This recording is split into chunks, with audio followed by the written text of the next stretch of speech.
Hello and welcome to a sleep-deprived Radio Free Nintendo. It is May 25th, 2023, and this is episode 824.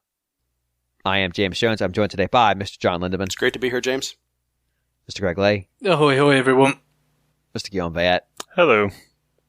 I say sleep-deprived because Tears of the Kingdom has annihilated my sleeping schedule.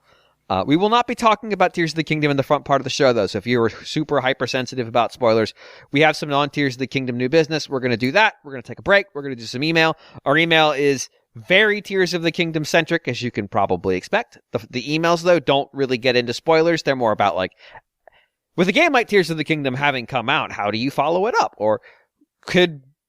well, I'm not going to give you the emails right now, but they don't actually require us dig into the plot or the story or even the gameplay of those games in any meaningful sense. So that's not a concern. And then after that, we're going to let ourselves be a little bit more loose with how than we were last week, where we were hypersensitive. But John, and then to a lesser extent Guillaume, has not seen nearly as much as Greg and I have seen. So we're going to be cognizant of that as well. You know, we don't want to. There's at least one moment in the game where I had a realization of where things were going and thought, oh, hell. And then when they got there, I still went, oh, hell. So I don't want to take that from anybody. So we're going to be careful about that stuff. But if you're sensitive to it, you can hang out until we get to that part. We'll make sure you know we're not just going to suddenly drop into that. And then you can come back to that later. So you're safe for now with new business. And Guillaume, I believe you said you had... Actually, no, before we get to that, John. Oh, all right. I want to talk to you about something. No, we'll get to that. Okay. What if I were to tell you that I could give you a very, very large cell phone? Exceedingly large. It would have to be pretty large for me to bite on that. Okay, but hold on. And took out the cell phone part. Okay. All right. I'm on board. Okay. And then I went to, let's say, GameSpot. Mm-hmm. And I bought a controller. Mm-hmm. Like a first-party controller. Mm-hmm. And then I went to Home Depot. Okay. And bought a chop saw. Actually, let's go to Lowe's, because my Lowe's is right across the street from my Home Depot. All right. I mean, from my GameStop. All right, whatever works. Yeah. And so I bought a chop saw. I love chop saws, by the way. They're awesome. If you do any kind of like home improvement work where you have to cut lumber, chop saw, way safer than a circ saw for cutting 2x4s. It's super easy. You should definitely get one if you own a house. It just feels better than trying to use a circ saw for it, and you get nice, clean cuts. Recommend. But spend a little money, too. Don't get something cheap. It'll burn out, and you won't be happy with the cuts. Some of the extra money and the extra power goes to safety. But set that aside. All right, but I take this controller I just bought. I unbox it, and I put it on the chop saw. And I make sure I get it nice and lined up. And I just whack that thing right down. Just cut that shit right in half. Just burn right through. And mine, it would go right through like butter. It'd be beautiful. And then I take those two things, and I take that phone I just gave you out of your hand. Just rip it out of your hand. And I just glue those fucking controllers together. Right to the side of it. And give it back to you. Would you buy that product? I would wonder what the heck I would do with it. Okay. What if I told you could play your games on it? All right. Sounds suspiciously like a backbone. Okay. But what if it wasn't a backbone? Because it comes with a screen. Okay. If it's not a backbone, then what would it be? It would be a device where you can stream your games. Okay. So it's got game streaming. That's good, right? That's good. That sounds enticing. I am at least my interest is at least piqued. From your console. Okay. Right? That's only from my console? Correct. Okay, that narrows it down a little bit. My interest is less piqued. Okay. Let's say on your network. Okay, so I can't stream from my console outside of the house. Unclear. I don't think so. All right. That sounds like a very, very useless product. Okay, but what if the price was good? I mean, to be able to... It's like the gamepad. You can take it anywhere in your house and play it with you. So like, hey, I don't want to sit in front of the TV right now. I want to be up in the study where all my books are. Yeah, and just sit there. I mean, it's not without its use, but I would not buy that as a separate device. If the price was super low, though, would you consider it? I don't even know. For just limited use case. Okay.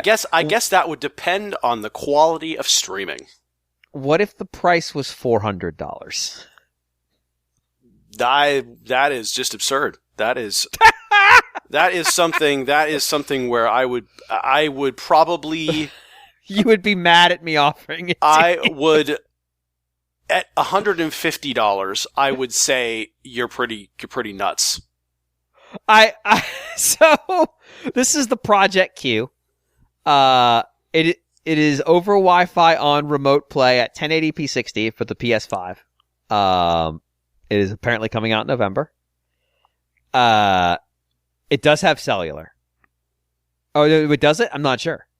Is it really $400? I don't know. No, there's no way. There's no way. I saw somebody like throwing that number around. I don't. No, I don't.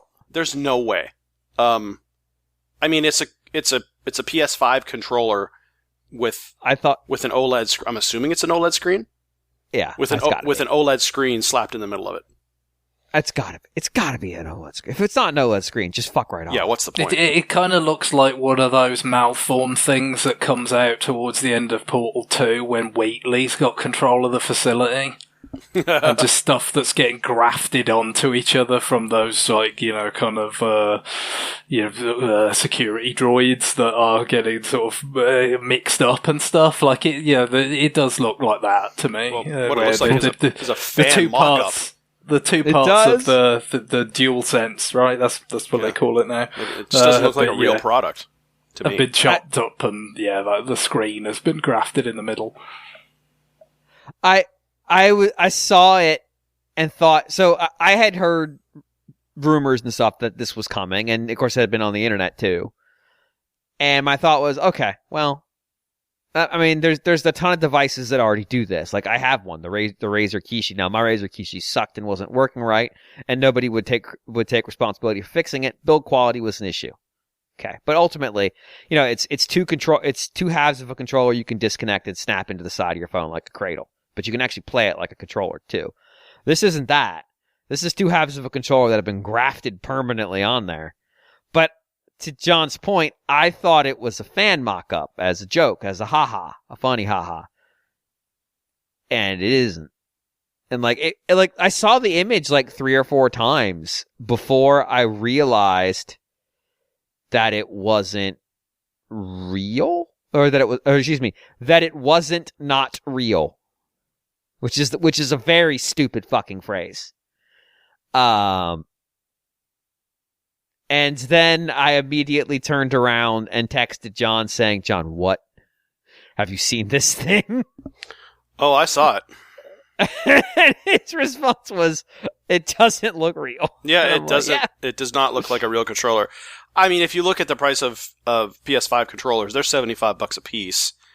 So let's just say you have the whole guts of a controller in there, and that's $75, and then the screen would maybe add, I don't know. I mean, $25 to it, maybe? I don't know. How much the screens are. I mean, they're probably not $25, but I mean, just in terms of. But if it's $100, from what I've heard from people that have actually tried PS5 remote play, it is incredibly underwhelming and doesn't work very well anyways. So why you would want to have a dedicated device for remote play? That's just really weird. The PlayStation branded backbone, which they tweeted about like yesterday before they announced this thing. This is the PlayStation branded one. The backbone controller, which is doing something very similar but with your phone, is $100. Mm-hmm. So it's not going to be less than that. Yeah, because they knew this was coming before they priced that. Mm-hmm. So I've seen people say $130 maybe. I've seen people say between $199 and $299. No way. There's no way. Who would buy that? That's crazy. There's like probably 5 people out there that use PS5 remote play. Who bought the PlayStation Mini? Nobody. Yeah. PSVR 2 right now is not selling up to the expectations because of its price and because you have to buy a PS5 as well. Like, the answer is that doesn't matter. Sony just threw the money at. I mean, so this turned into a conversation about John and I about bringing back Wonder Book. Yeah, well, people have to understand that James and I love crazy Sony. The Wonder Book. There was a time during the PS3 era when Sony was crazy. Yeah, they'd complete, like, nobody was saying no. They would greenlight anything. Well, and also, people should have been saying it's no. like the one time in the PlayStation sort of history, and obviously we've had many generations now, where they were flailing a bit. The other time, it's been mostly kind of plain sailing the rest of the time, hasn't it? PS1 to PS2, very, very, a very successful beginning, and then a massive successor, and then PS4, PS5. Obviously, it's been tough with the pandemic and stuff, but they've performed a hell of a lot better than Xbox. So that's pretty much what matters, right? Mm-hmm. PS3 is the one time where it's like, okay, yeah, we've messed this up, and now we have to just fire every missile to try and fix it, and that took them some strange places that they wouldn't have gone, presumably, if they hadn't messed it up at the start. So yeah, all sorts of curious little things. Chasing trends, Nintendo, obviously with motion controls, so we got Move and all that kind of thing. Well, and the 6-axis to begin with. The 6-axis, yeah. The Move got its own, I can't even remember the Wii thing, the Wii gun, the Zapper shell. The Zapper shell, so it got its own... But it looked even more ridiculous. Yeah. It's quite an accomplishment, but I guess that's the funny thing is that, obviously for me, I used off-TV play a lot on Wii U, as I've mentioned many times on the show, so it's like, this is like, so an appealing feature in itself. I've mentioned plenty of times I'm not in a rush to get one of the current kind of Sony, Microsoft consoles, but, hypothetically, if it wasn't a ridiculous price of entry for the console and then this on top, it could be a factor that would lean more to Sony than to Microsoft if this was well implemented and not ridiculously costly. But the commercial failure of Wii U does kind of make you pause about what is the market for this. So I might like it. But the mainstream application, as I've often said about Wii U, it's just like it really seemed like it was more of a problem that they were solving that was really more specific to Japan, that made more sense in Japan. And I guess, PS5 has picked up in Japan mostly just because they've actually made units available to Japan. At first they didn't, because they had so few, coming off the production lines, and the Western markets were a higher priority because they're bigger, but also there's competition there. So, they did not want to give Microsoft a foothold by undershipping to the US market, for instance. So Japan kind of took the short straw because obviously, Xbox virtually doesn't exist there. Right. But the fact is now, obviously, things are flowing, so there are PS5s going there.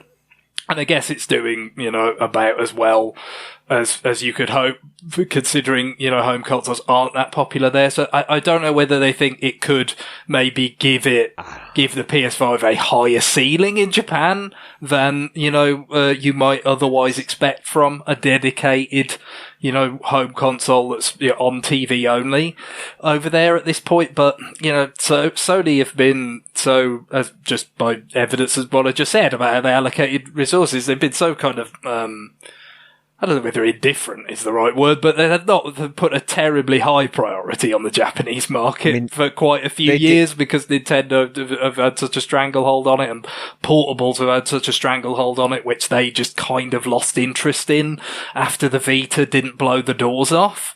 When you think, especially like PSP did quite well, especially in Japan, they just seem to lose interest. So it's a little odd to me that it's like this showing interest in something that they've attached seemingly such a modest to low priority on for years.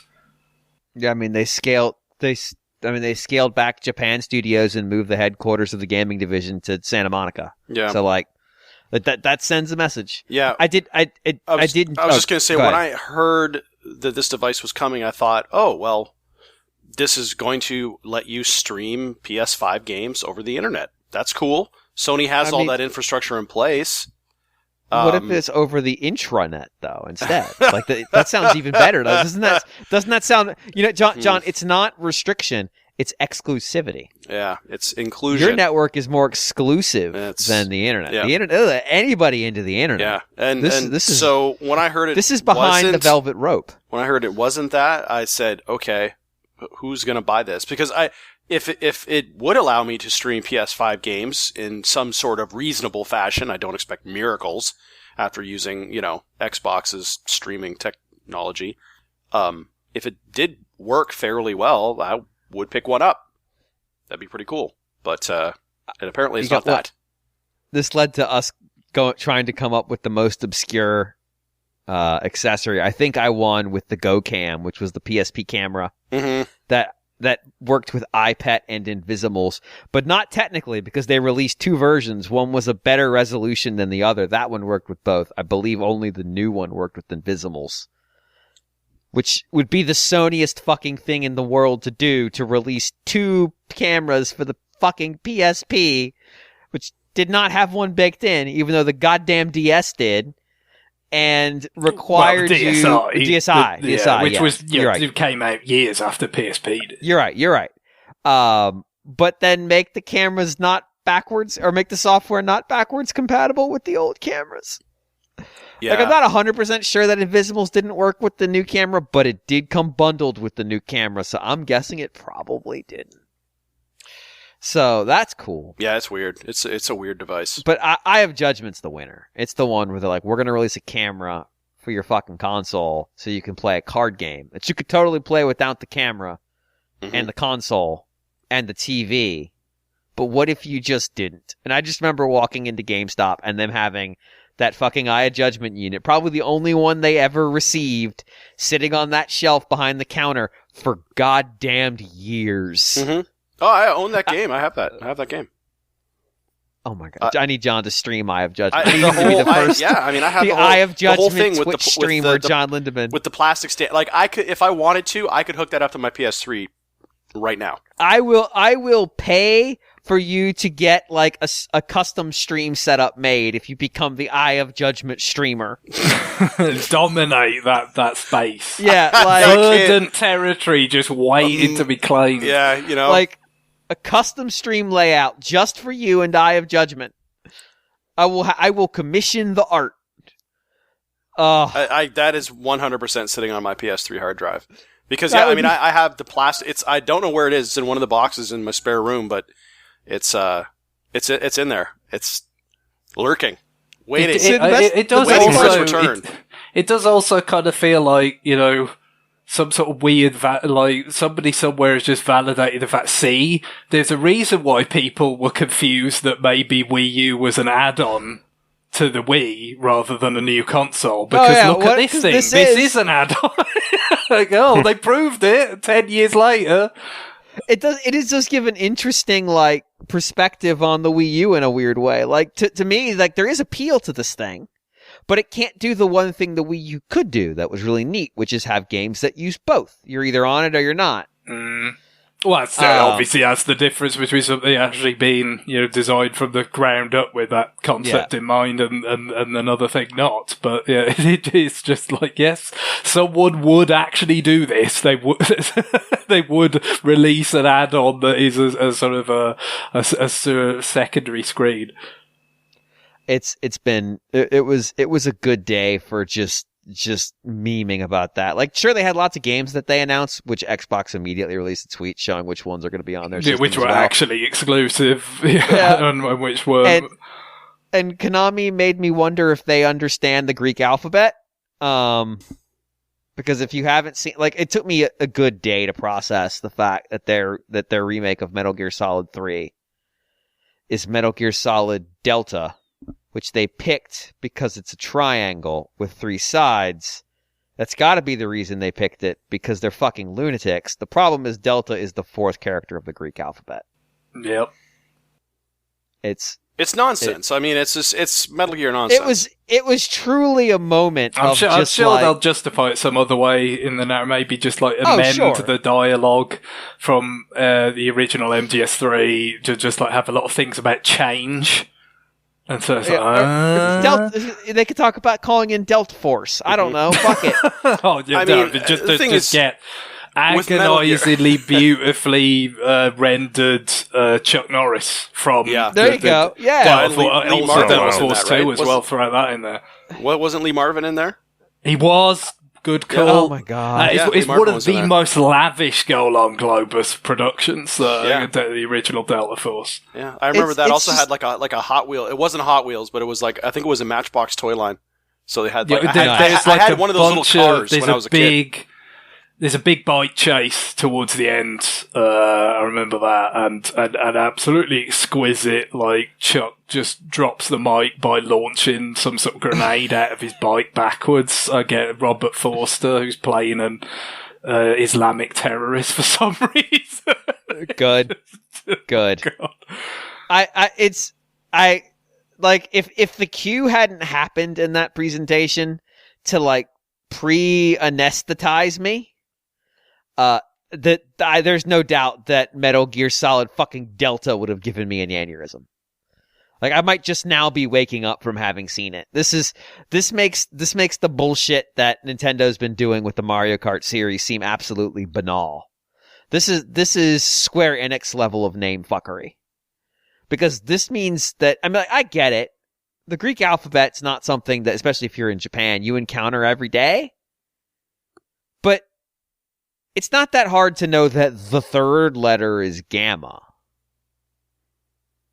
And they could have gone with metal, but they did it because it's a triangle and it's in the font. It's nonsense. Metal Gear, if you are anywhere within a country of a series, you are there for nonsense. Because as you said, it is on Xbox as well, this version of Snake Eater, but will they just change all the button prompts so it's just like press triangle to everything that would be pretty in good. The PlayStation version? I'd be down for that. We've made a one-button Metal Gear game. It's like Kirby's Air Ride, and it's a triangle button all the way. So yeah, this week's been excellent for dumb bullshit. So I want to thank our friends at Sony for providing me with multiple opportunities to check if my heart still works and my brain still functions. They both do. And if I can still feel pain. Oh yes, indeed. Pain is a real emotion that still happens in my brain. So that was cool. Thank you for that. Anyway, new business. Guillaume. Yeah. Yeah. Yeah, so you have no idea what I'm about to say or not say. What I'm about to not be able to say. Are we being set up? This is bad. I should have asked before we did the show. No, it's just it comes a little bit out of the left field. I've been playing Guilty Gear. Have you ever heard of this series? Which? Yeah. Are you really asking me that? Well, actually, I looked back. In I googled Guilty Gear. Site nintendoworldreport.com/podcast/RFN or whatever it is. I found only a comment from Klexioshi on the 601 episode, but nothing else showed up. So you must have talked about it. Like you must have talked about the games that are not on Switch or Nintendo consoles. So yeah, I've never played it on a Nintendo console, but I think I'm pretty sure I mentioned that I bought it on the show and then never talked about playing it. The thing is, I'm bad at it. So, right. Well, I think that must be at least a year ago. When I was on social media at some point, I asked. I am a shmup tourist. I'm also a fighting game tourist. I want to see the pretty sights, but I don't. I have no intention. I'm not even going to try to master these games. I know my limits, and also I lose interest. But that title must have come up at some point, but I focused mostly on the SNK or the Capcom titles, I suppose, and I guess I forgot about it. And then eventually I saw okay, Guilty Gear, it's on Switch, it's on sale. I picked it up. That was months ago, and then I never talked about it. It's $10, is that right? Yeah, it's very cheap. I think it was even cheaper than that. Which Guilty Gear is it? It's the first one, so Okay. for the 25th anniversary or whatever it was. Oh yeah, then $10 makes sense. Yeah. So it is very in your face. I was surprised by what I got. Like immediately, I remembered like, oh yeah, people seem to think highly of Arc System Works, and I didn't really know why. Like I had seen some of their fighting games, but nothing really that as flashy as what Guilty Gear is. I don't think there is anything. There's some Right. like indie stuff, like super indie that gets there, but they don't have the same budget. Yeah. So I played a little bit of it like months ago, and then I'm a slave to the algorithm. I'm Xbox. Microsoft offers these points that you can trade for the Game Pass subscription, and so I keep playing these challenges to give me points so that I keep the Game Pass subscription going.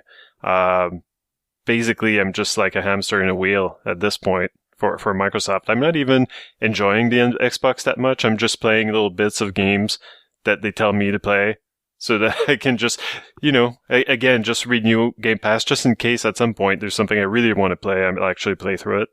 But like one of the missions was get 3 achievements in the Guilty Gear Strive, which is the latest one, came out 2 years ago on PlayStation 5 and PC, I think, and then it only came out recently on Xbox, so that's why I guess they're pushing it. And again, like that game is flashy as hell. I don't have a deep enough knowledge of like not pop rock. See, I can't even name what type of rock this is, but I want to say it's rock from someone who wants to be Rob Zombie. I'm not going to be researching this. I'm actually going to say like with music by Rob Zombie. Great. So it's very, like Dragula, except not like just playing constantly while you're having battles with these. I don't know if that's what Dragula is, but I kind of, I don't really know. Anyway, so it like there's like these giant anime characters. The game looks very pretty, the Xbox game. But then like I was like, oh yeah, like I remembered, oh yeah, I bought that game. I played through it once. So I revisited the Switch game recently. Now it looks a little bit less impressive because I've seen what the modern game looks like, but it still looks very good. Like it was originally a PlayStation game and arcade, I suppose. And it is it's I don't know, like it's got maybe more of an SNK look to it or feel to it than a Capcom one, I would say. It's hard to describe, but it's funny because I did actually do some research on like how it came about, and basically the director wanted to make characters that look cool. So I guess that no SNK, no Capcom character look cool. So these look cool. The main character in this game, his name is Saul Bad Guy. Yes. I can only assume that Breaking Bad is like the whole show as a reference to Guilty Gear. Like in hindsight, it just makes sense. Like Saul Goodman, like it can't not be a reference, right? Anyway, so Saul Bad Guy, he's a gear, which is like some sort of bioweapon. Anyway, like he fights.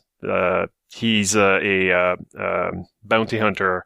There's a whole story about how there was in 2010. In the far future of 2010, these bioweapons were created, and then there was like they rebelled against humans, and then there was like a big war, and then 100 years later, we managed to get them under control. But then there's going to be a resurrection or something. It doesn't really matter.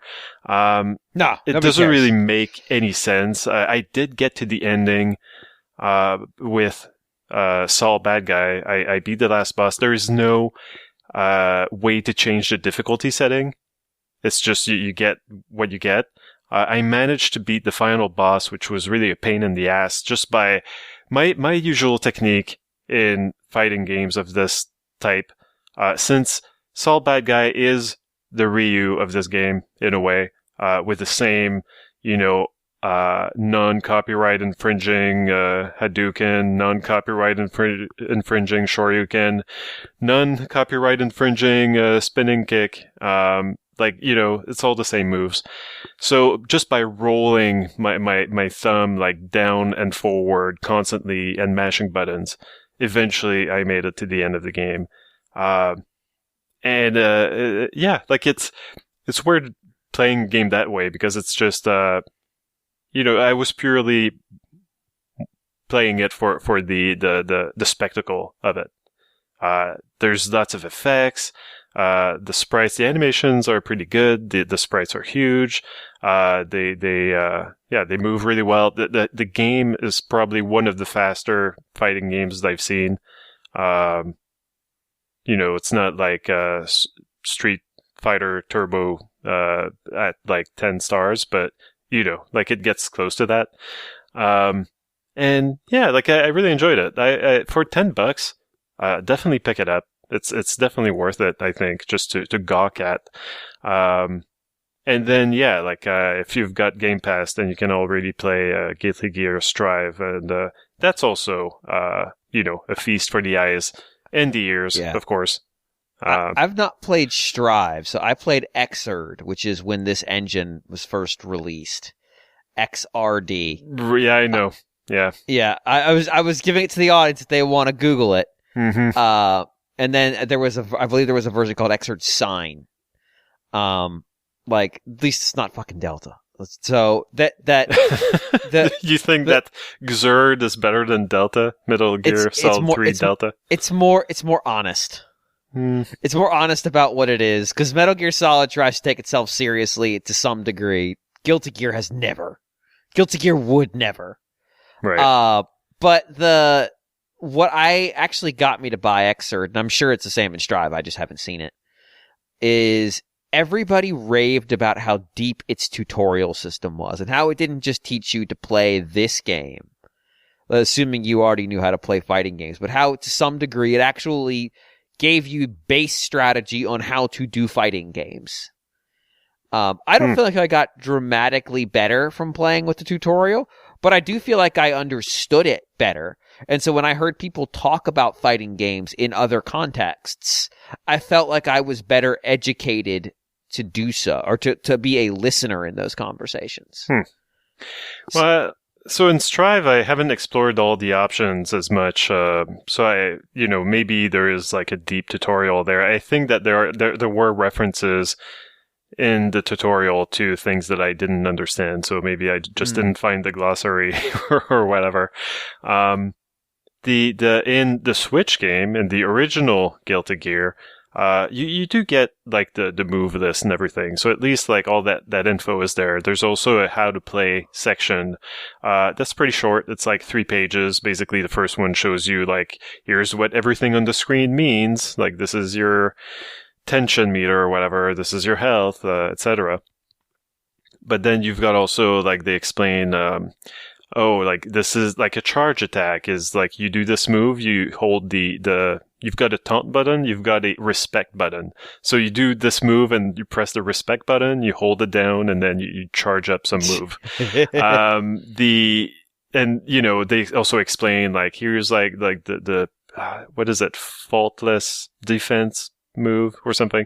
So they explain basically most of what you need to know to get going. But yeah, I think Strive has more options. A lot of them don't really make sense to me. I didn't really go into Strive to, again, master it or learn it or anything like that. I went literally to just get some achievements and keep the Game Pass subscription going. But there was a lot of there were some confusing things about it. Like there's an arcade mode, there's a story mode, except it's not a story mode. It's story. You click on that, and basically you get an in-engine anime. Yes. And it doesn't make sense to me because again, the story makes no sense. But I guess maybe there is some cool shit happening in this story thing, this anime that they give you. But I didn't really care for it. It's a bit like Tekken. There is a narrative and there is a meta narrative, but nobody really cares except because of how ridiculous it is. Right. Like the people who enjoy it don't enjoy it because they're like, oh, this story's so good. They enjoy it because like, oh, what dumb bullshit are they going to do this time? Yeah, they enjoy it because it has a bowling game in it. Yeah. Well, yeah. If you're going to use Tekken, they enjoy it because there's a plot conceit of this one family throwing its members into volcanoes just to see what happens. Mm-hmm. Like, this is one of those, like, it's weird that it happened more than once things. It's like, nah, there's like 4 generations of people being thrown into goddamn volcanoes in that particular house. It's just a thing that happens. You just accept it. There's a guy who made an assassin robot who rips her heads off, but looks like a pop idol. Yeah, if I recall, Heihachi is a very bad father. Is that right? There's a lot of bad parenting in the Tekken universe. Yeah.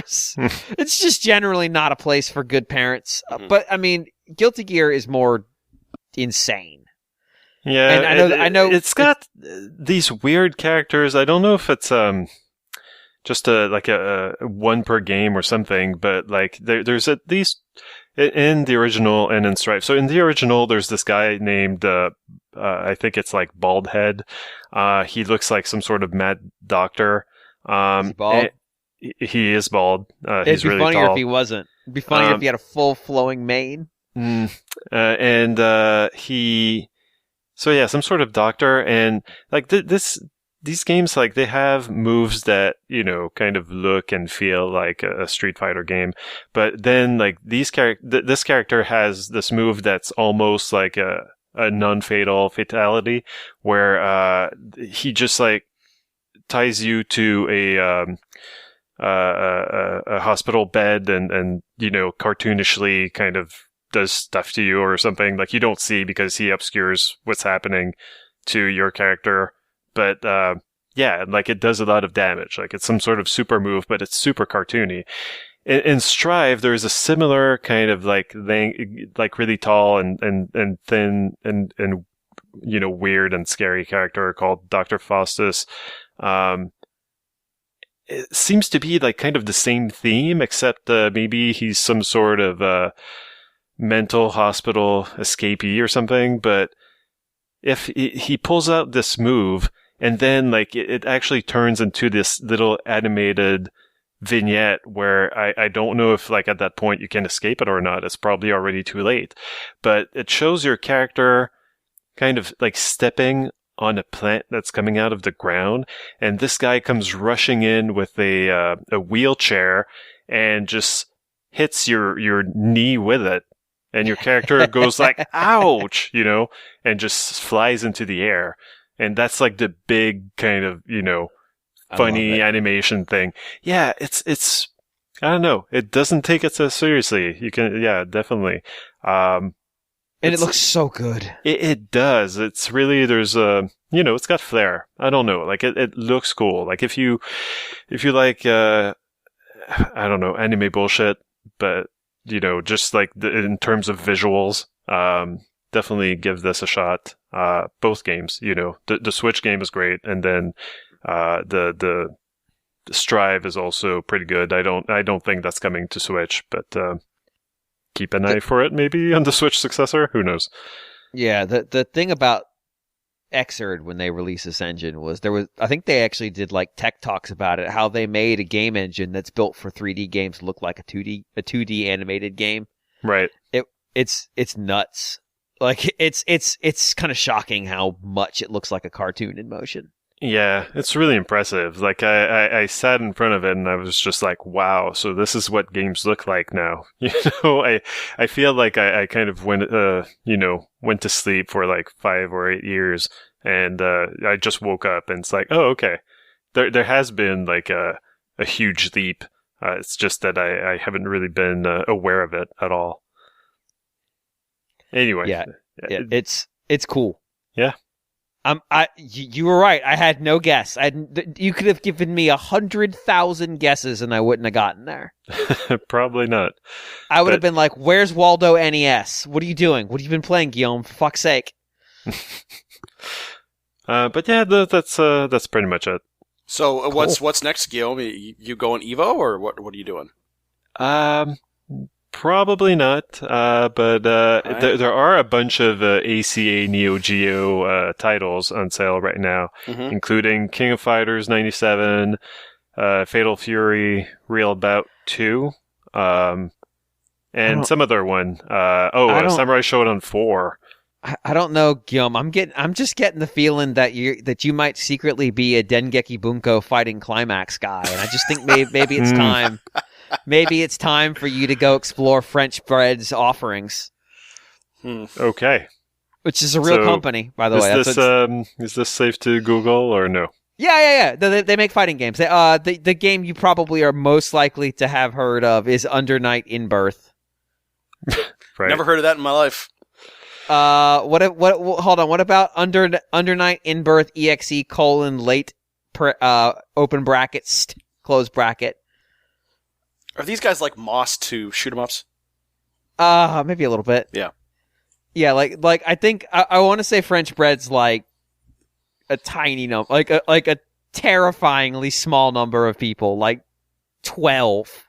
Well, I mean, And Arc System Works does publish their games. It seems they did publish Uniel at least, yeah. Like they're just there's like this weird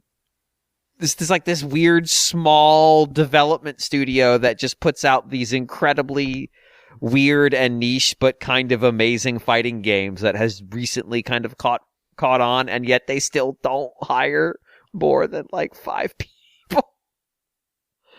Like I'm pretty sure Uniel was Arc Systems Works, and then I want to say that like their Dengeki Bunko stuff is actually Sega published, because I think most of their stuff is written for the Sega arcade, the current Sega arcade hardware, which is just insane. But yeah, I think that's where you're at, Guillaume. I think you need to get into the Sega arcade indie fighting game space and really start to dominate. Sure. Yes. You can get into like Melty Blood Act Cadenza, which again is a real game. I'm not even making this shit up. I wish I was. Or do you? Like, even giving Guilty Gear a try was like already tough because of the title. Like, I don't. It didn't mean anything to me. So Melty Blood. It doesn't mean remember anything, seeing period. that. That's just I know. I remember seeing that title, and it's immediately like, hey, something I can not pay attention to at all. Yeah, there you go. Under Night in Birth Uniclear. I mean, what does that mean? Nothing. It means fucking nothing. So you can just live with that. Actually, that is on Switch. I didn't realize that. Huh. The future is now. I guess. I like the genre. The genre is called Fighting, Visual. What the fuck? Well, yeah, I mean, like, Arc System Works has made the Persona fighting games, haven't they? That's true. They did do that. Yeah, so that would be that genre. Yeah. That's a silly genre, but that's a thing that exists. Thanks, Japan. Rival Schools, I believe in Japan, that was the Capcom published game. I believe there's like a dating sim mode that's just cut out in the Western release altogether, which is insane, but also amazing. So we just get the worst version of fighting games. Like, I want main stage of Evo to have Rival Schools, but you have to complete the dating sim mode instead. It's a speedrun race. I'm just saying I could run Evo better than the people who run Evo. That's all I'm saying. It'd be a much better show. You're all going to play that fucking Japanese fighting game where you fight as construction equipment. I can't remember what it's called. I remember it's very stupid. That's it. Problem solved. John! All right, speaking of very niche Japanese games from very niche Japanese developers and publishers. Animal Crossing. You got it. No, I'm actually. I picked up the bundle. I got it on PlayStation 5, but just because Final Fantasy seems at home there, I have that nostalgia for Final Fantasy. Ooh. But I got the Pixel Remasters, the whole bundle because You got the whole bundle? Yeah, I got the whole bundle. I want to play them all through because there's a lot of them I haven't played. I actually have never played Final Fantasy 2. I don't think I've actually played 2, 3, 4, or 5. So I have a whole bunch to play through there. But I started with Final Fantasy 1. And I did, James, I think you'd be proud of me. I actually did and go listen to a previous podcast that I was not on. Oh my god. I What? listened because I knew. Was it one of ours? Yes. Oh my well, god. I listened to because I know that Johnny from reading the article. I knew that Johnny talked about at least. John is the only person who reads the article but doesn't listen. Just can you give baby steps I here? got- Can you give me I some got- credit here, James? No, All I right? do. It's just really funny because All right. usually I'm yelling at people to read the article when they ask questions that are answered in the article. John, you have no idea how happy you made James. Yes. Just now. Somebody reads my stupid fucking I articles. read your articles to make sure they're factually correct, James. Just But because, why would I start now, the John? thing is, I realize that Why would I start now? most of the time your articles are just they're. I have to make sure that you don't go too off the rails with them because I realize it's you usually talking to yourself in those articles. So I'm gonna write this week's article is gonna literally be an interview where I'm asking myself questions now. somebody needs to monitor those articles, and I feel like I am close enough to bear that burden. So here we are. All right, let me give you an opposite theory here. All right. You see what happens when I write things that aren't the article. We get a I've seen a lot.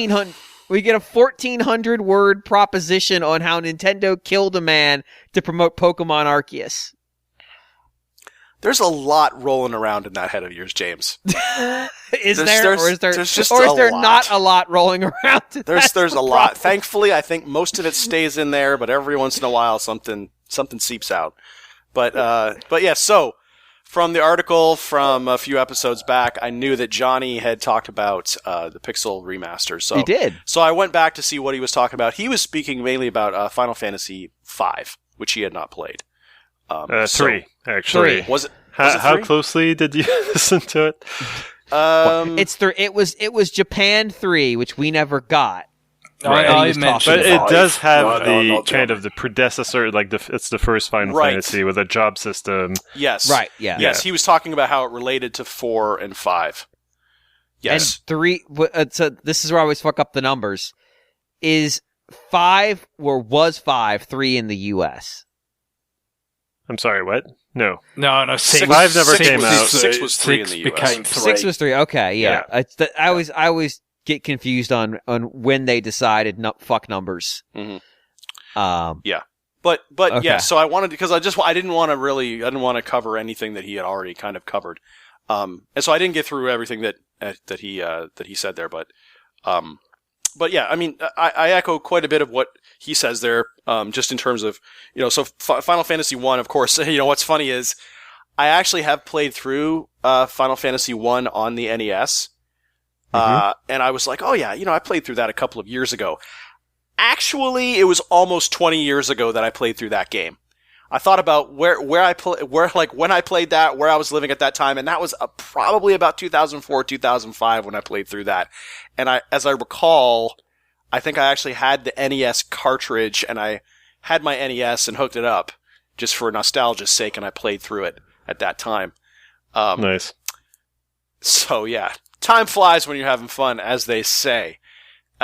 So this is I'm really enjoying it.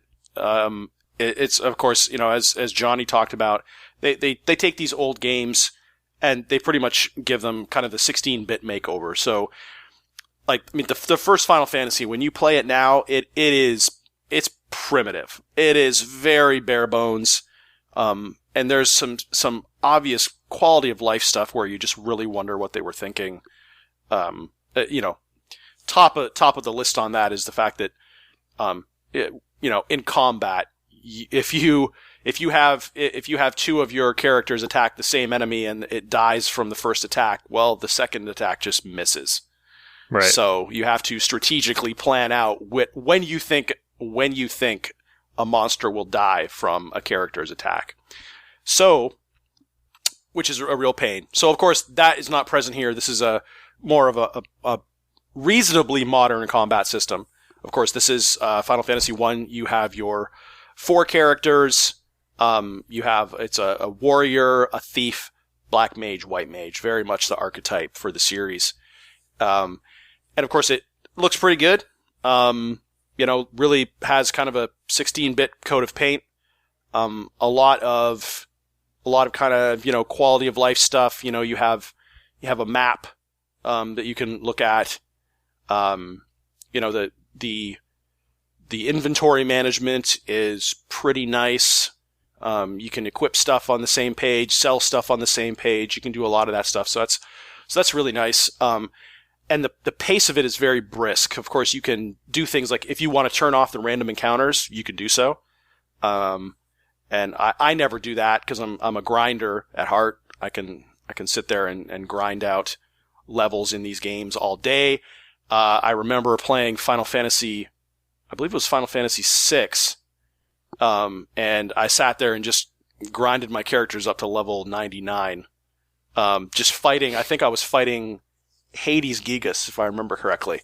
And I just did that over and over again, collecting all the experience that I could, and pretty much did that in the background while I watched television on a different TV. So it's pretty funny. It's just relaxing to me. And there's a lot of that in this game where you go into, a castle or something where you have to, get the way Final Fantasy, the original works is that typically it's go here, get this item, bring it to this person, and then you can go over here and fight this guy, and then you get something from that person, and you just so on and so on. There's a lot of that where you'll go in. I've pretty much steamrolled most enemies I've come across at this point. And I don't know if that's a product of just the overall difficulty of this version of the game being less. It probably is. They made it. But then again, I don't really want too much of a challenge.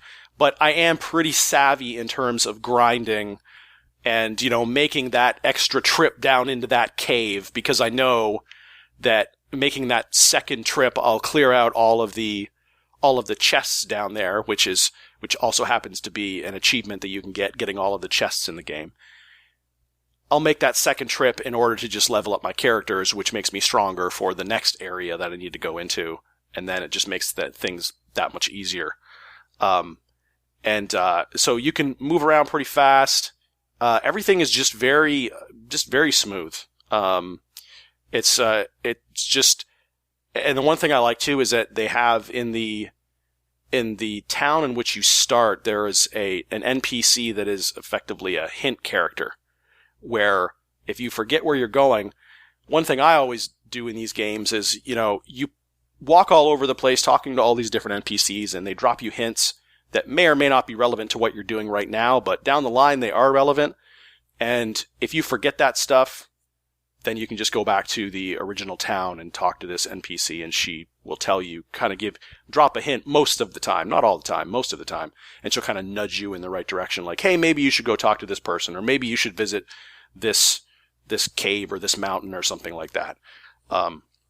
So you seldom get stuck. That's one of the problems in some of these older RPGs, is that a lot of times you'll get stuck, and you just won't know where to go because you talked to some person and they would have given you a relevant hint 3 hours ago, and you went off and had to do something else completely, and you just forgot what they said, so you just don't know where to go from this point. So there's not too much of that. You also get a lot of currency. I went into the one cave, and I didn't really have much money, and I go in there, and this was when the next armor to get was like 36,000 gil. It was the knight's armor, and I maybe had a couple thousand gil at the time, and I thought, how am I gonna grind out that? That's just a crazy amount of gil. So I go into the next cave that I need to clear out, walk around in there for a while, and I beat it because my characters are leveled up pretty nicely, and I've really kept up with weapons and armor as I go along. I've made sure that I have the latest and greatest. And so I go in there and I clean the whole place out, and I come out and I have 65,000 gil. So I was like, wow, okay, I guess gil really isn't too much of a problem in this game. So, yeah. So, I mean, it's pretty much been smooth sailing so far. I would say I'm probably halfway through the game right now. It kind of feels that way. There's, sort of 4 different continents, and I think I've cleared out, if I remember correctly, the way it works is you kind of clear out the western, the kind of southwest continent, and then you go to the northeast one, then the northwest one, and then you come back to the southeast one where it's the mountain range. It's a big mountain range and stuff like that, if I remember correctly. But, yeah, I'll be very curious to see how long this game is, because I feel like NES games, I could never really pin exactly how long they took to beat, just because they were typically artificially difficult. So, it's oftentimes I'm thinking it looks like this is going to be maybe around 15 hours. Right now, I think I'm about 5 hours in. So I think it's probably going to be around maybe 15 hours or so, but we'll see. So, I'm enjoying it so far, and I'm going to keep plugging away at it. And I was in the mood for this kind of game, so that's why I kind of picked it up, and it kind of took over my life, pulled me away from Tears of the Kingdom for the moment. But fortunately, it's not going to pull me too far away, because I'm going to probably plow through it pretty quickly. But right. It's a good version of the game. It's fun, and it's good from the standpoint of, like I said, I don't really want a huge challenge. It's just kind of tourism. I just want to go through the game, get the plot, and kind of see the original game with a new coat of paint. So, yeah. So it's good. I'm really enjoying it so far. I'd recommend it. I mean, Johnny mentioned some performance issues on Switch.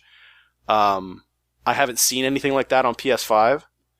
I'm surprised he saw it on Switch. The game's not that complex. Yeah, exactly. It's not that complex at all.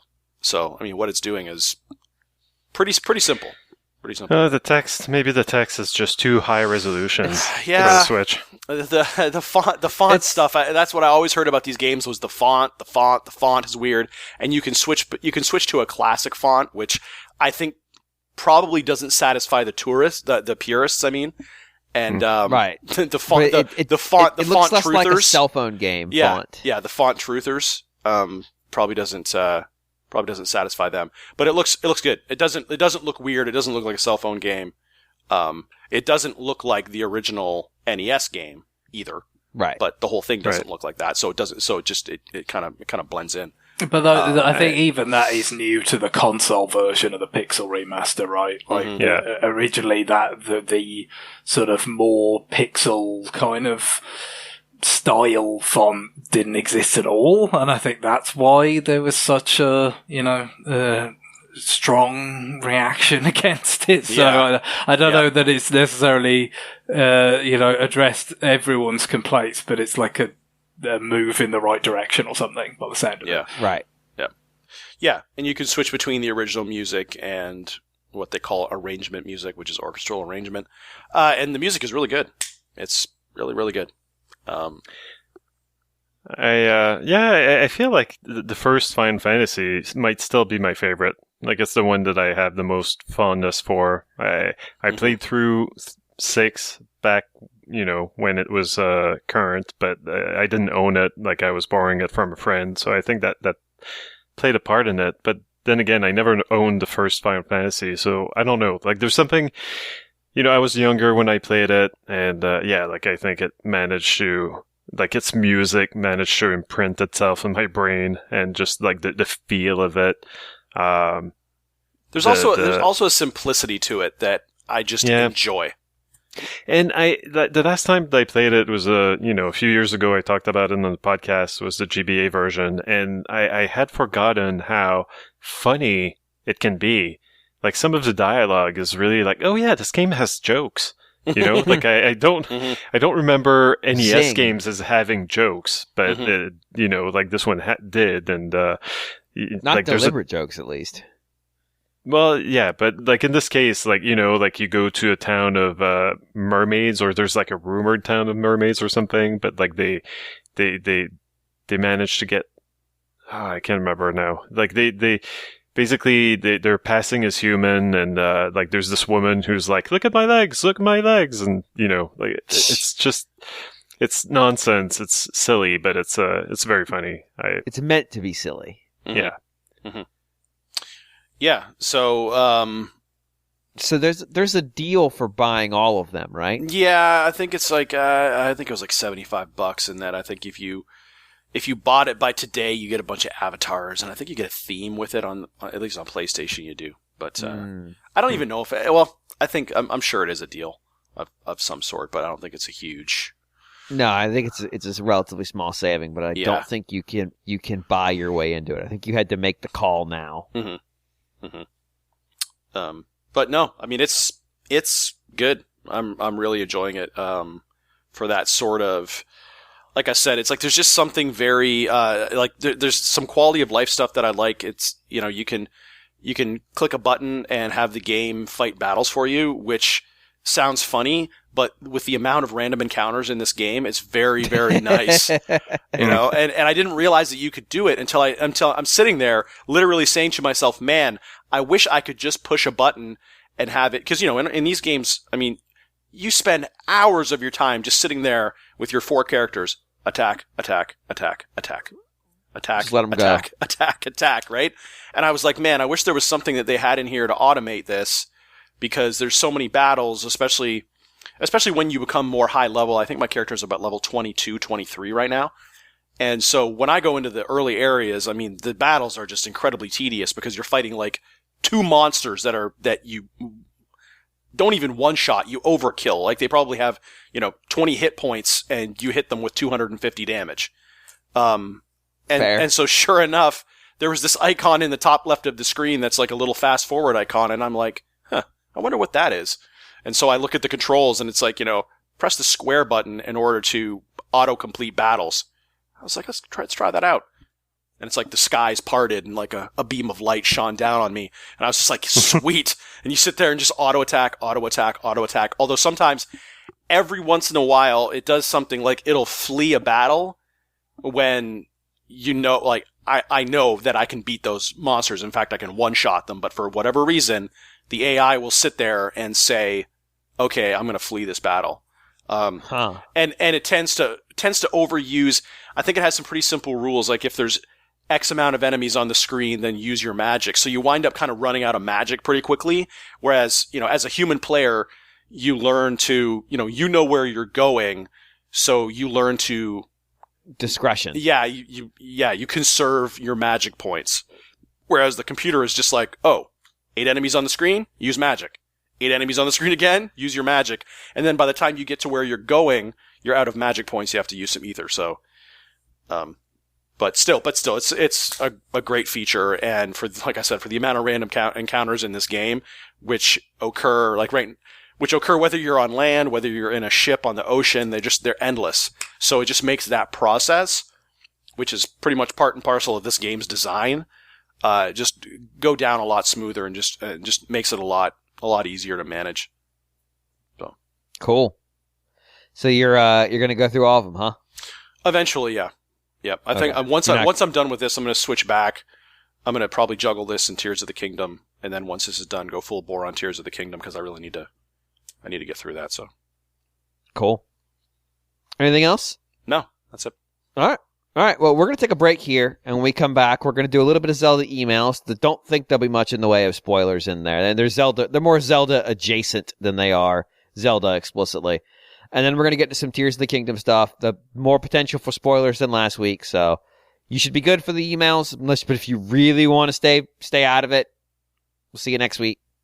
But yeah, we'll be back in a moment. So stay tuned.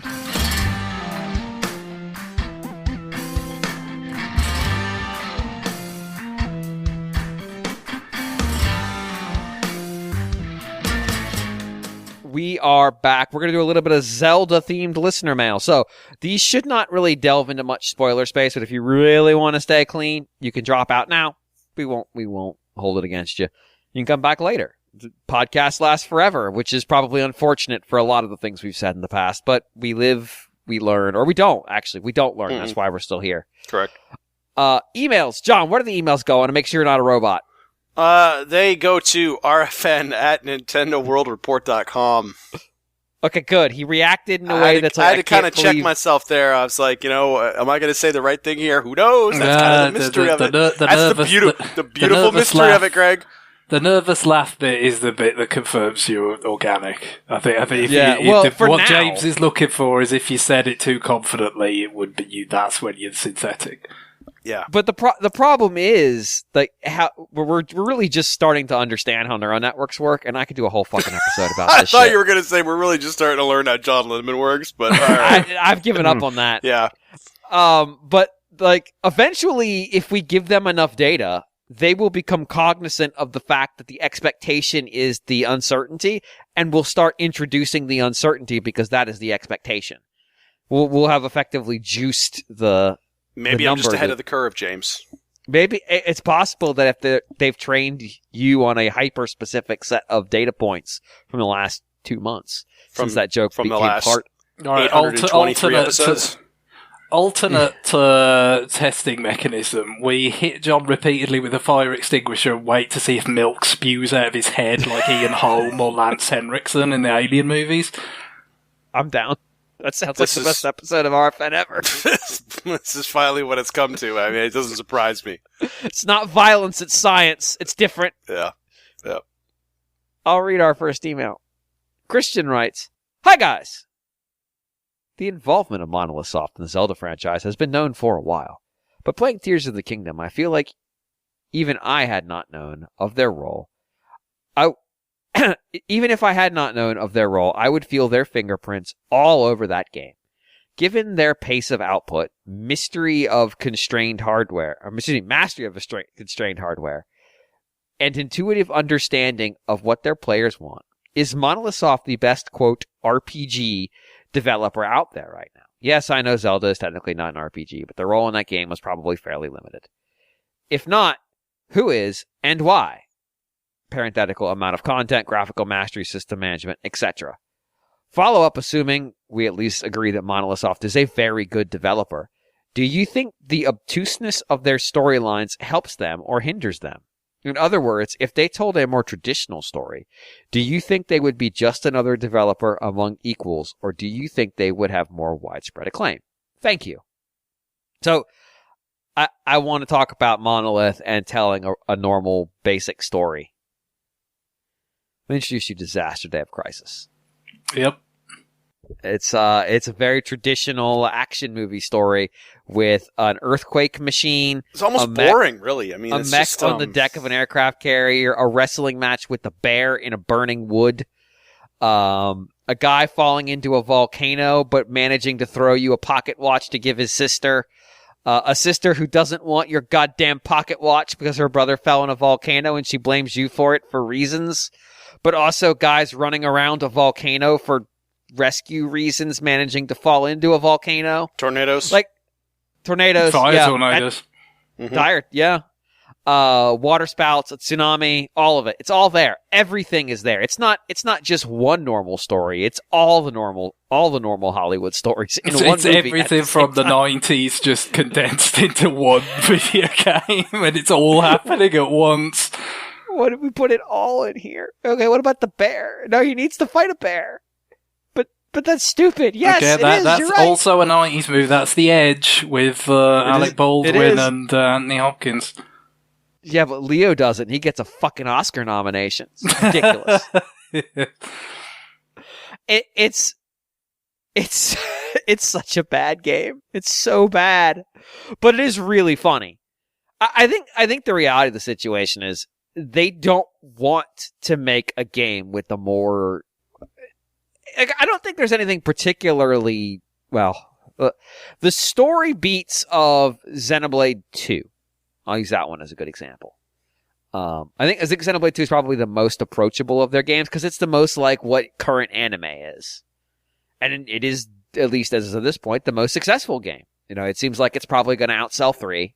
Or, well, 3's probably not going to outsell it based on the current numbers. Yeah, it had a lot longer, didn't it? And it was a good time. It's a good window for that game to come out. The first year of the Switch, when the Switch was, you know, off to a really strong start, but people are still looking for things to play on it, you know, when, because it isn't the overflowing with games yet. It's much more apt to actually give a series like this, or just that kind of game, a shot, when maybe other times there wouldn't. Yeah, and I think it is probably more immediately colorful and appealing, and also the whole selling point of 3 was like, it's 1 and 2, they're together at last. And while in 3, I think you would have a diminished experience playing 3 without the context of 1 and 2, especially towards the back part of the game when you start meeting characters, or some very late game characters. You could do it, like now. The Future Redeemed, it's fucking impossible. No. Well, we talked about this when we talked about Future Redeemed, and it seemed like, you know, they wanted the way some of those ideas, you know, could have been things they considered for like the more base game narrative, but said that we want to now say we want. Even though, like you said, they did market it to, you know, at least to, you know, the enthusiasts as, oh look, it's the two of them coming together. They wanted the core cast and the core narrative to be something that had at least some level of accessibility to people who had not played, or at least it didn't have an sort of, you know, detailed command of the narrative of those preceding games. Yeah, I think too, from a standpoint of its plot impenetrability, it's largely the backing theology that's bonkers. The basic beats of the plot, like you can get through that game and understand the core plot without having a mastery of the theology of Alrest. Now, if you want to master the theology of Alrest, it gives you everything, and it's fucking wild. Like, the Genesis story of Alrest is insane. You don't need it per se. You basically just need to know there's a god who's responsible for making Alrest, and he's not happy about it. That's it. That's really all you need to understand. And the game's very explicit about that point, because I mean, his displeasure at his creation is manifest. I would say 1's a bit less approachable, because 1, there's a lot. There's a more active role. The theological component, the creator role, is much more actively involved in the plot and being manipulative and doing stuff that's whereas it's the antagonist as well, right? Ultimately, but whereas it was more just like a kind of, you know, it's the man behind the curtain in 2, right? Really, yeah. Two is effectively become more nihilist. He's basically letting bad things happen. He's not causing them. And in 2, the root cause of the bad things is a guy who's a dick, and he's very open about being a dick. Like, well, eventually, like it's his dickishness is quite well on display, and it's like, well, why is he doing this? Because he sucks. Like, that's it. There's no great mystery to it, so it's fairly straightforward. I would say, from the standpoint of like being more approachable or mainstream, I would say 2 presentationally is also very mainstream. Like, they were really going for what current anime looks like, and they were really trying to appeal to that audience. I think fundamentally the issue is that JRPGs are a relatively niche genre. And yeah, you can have some that sell big numbers and move big numbers, and, you know, some of them, like, you can go back to the 3DS era, and there were some that did absolutely gangbusters. Bravely Default was a huge seller. Bravely Second, less so. Bravely Default 2 on Switch, even less so, despite the fact it had a higher install base. And some of that's probably just the genre struggles. Sometimes it's the genre's overexposed. You know, I think there's a finite number of JRPG sales that are in the marketplace at any given time. And because they take up a bunch of time, and because I would say the fan base is relatively constrained compared to some other genres, if that audience has been served recently, it probably depresses the sales of anything that comes out subsequent to that, at least for a window. And so I think, really, there's probably a cap. I don't know, Greg. You're my co-criminal here, and having gone through all of it. Yeah, I certainly have. I mean, they're kind of there's convolutions, right? And, you know, even something like Xenoblade X, right, which, let's say, for the most part, is not connected to other Xeno games, right? It kind of stands by itself. God, I hope it stays that way. It's like, it's pretty, like, he's got its sort of convoluted elements. I mean, some of that is because I kind of feel like, Disaster was obviously this kind of weird love letter to the 90s disaster movies that were so big in the US. The Xenoblade X is, less direct, but it's kind of a love letter to the mystery box TV shows of the aughts, right. Lost in particular.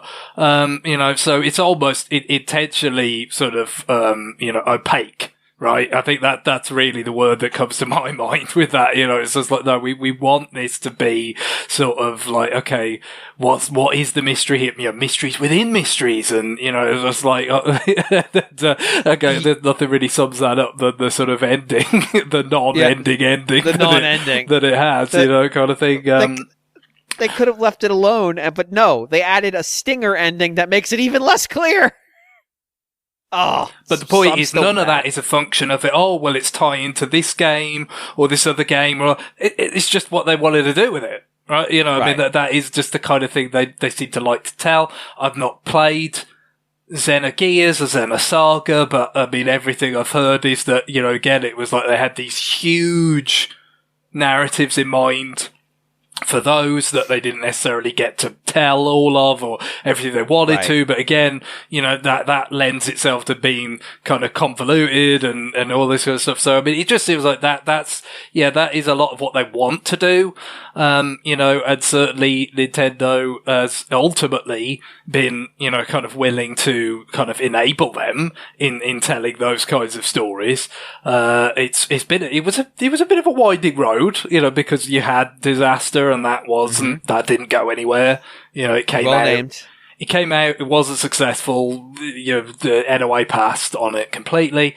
And then let's not forget. I mean, obviously, we talk about Xenoblade. Everybody's always going to remember the fact that NOA passed on it, and it wouldn't have been localized at all if it wasn't for this sort of like more activist streak in NOE. Kind of taking over around that Europe time. went rogue. Yeah. I mean, there was like real like cross-purposes shit about like E3 and, can we talk about it? Can we not? And all this kind of stuff. But I think the other thing that might easily get forgotten about, in all that is it came out in Japan and it didn't sell very many. Like, and that was on a successful system. It's not like one of these things where it's like, oh, well, it's X and it's on Wii U, so like, what can it do? Obviously there were many Wiis in Japanese homes, but not many people bought and played Xenoblade. Now, some of that was kind of, the market, the Wii market was already past its prime by the time Xenoblade came out, although of course that was, a fair bit earlier than it came out in Europe, and especially the very belated North American release that eventually did happen. But, it wasn't like this thing that blew the doors off, even relative to that genre or anything, I mean, it just, it's been a real kind of slow burn, and I think, I mean, the fact that, NOE did localize it probably like did a huge amount to save it from perpetual obscurity. Like, it's just like, so, for anybody that, to this day sort of has a thing against like the British voices or whatever, it's like, you should be glad because it wouldn't fucking exist probably if NOE hadn't done something to save that game, and then you end up with a series. Now, what's less clear about all of that is where would Monolith sort of standing in their collaborations with Nintendo have taken them if Xenoblade doesn't become a series? That's kind of harder to project, because let's not forget, they're on the credits for Skyward Sword, which obviously is nothing like Breath of the Wild. It is nothing like Xenoblade X. They're on the credits for a lot of games. No, exactly. They're on Animal Crossing, I think, all sorts of things. Presumably mostly on the tech support kind of side or something like that. But, maybe, a lot of that sort of thing would have just continued. And how much what they were doing with their own kind of relatively original kind of creations would not necessarily have affected it that much. But I guess the biggest question in that is, the Xenoblade X Breath of the Wild kind of connection, as it were. Obviously Xenoblade X is the next thing they did after the first one, after Xenoblade Chronicles, as it was eventually localized. That feels like it's got quite a lot of overlap with what Zelda became. So it's like, if Xenoblade had been, hadn't been localized and was kind of not something that there was a brand worth surviving, maybe what we know as Xenoblade Chronicles X would have just been called something else, completely, but it would still have been the same game, essentially, the same kind of product, and still could have fed into the future of Zelda the same way. I think that's, not out of the realm of possibility, but we'll never know. We'll never know how important the fact that somebody saw some merit in Xenoblade and chose to localize it, just what sort of dividends that's actually paid. And the funny thing is, the drama around the localization might have done as much good for it as Europe actually localizing it, because it created this sort of and you can't come element to that game. Oh yeah, no, I agree with that. It's the Cartman Land episode of South Park, where the most successful theme park in the world is the one that was advertising that no one was allowed in the gate. So the challenge, I think one thing that is underappreciated though is how much they learned from doing Xenoblade 1. And I'll give it a concrete example. In Xenoblade 1, when you put gear on your characters, they got dressed up. Xenoblade X did the same thing. Which makes sense. Those games were basically hot on each other's heels. But from that point forward, with 2 on, the character's design was the character's design. And that really helps when you're making these games and you want to make them visually appealing, because Shulk usually looked really ugly in Xenoblade 1 because of all the gear you had on him. He looked stupid. And whereas Rex always looks like Rex, regardless of how you feel about Rex. He always looks like Rex. Much like Kutar, yes. Exactly, yeah. Rex is Kutar. Mithra, Pyra, especially when you're dealing with Zeke and Pandoria, whose designs are really goofy and stupid, but in a really fun way that fits the theme of the game. You kind of get a compromise with 3, don't you? In the sense that, it isn't the particular gear, accessories or whatever isn't reflected, but the jobs... is a costume, which is much more like a Bravely Default type of situation. Right.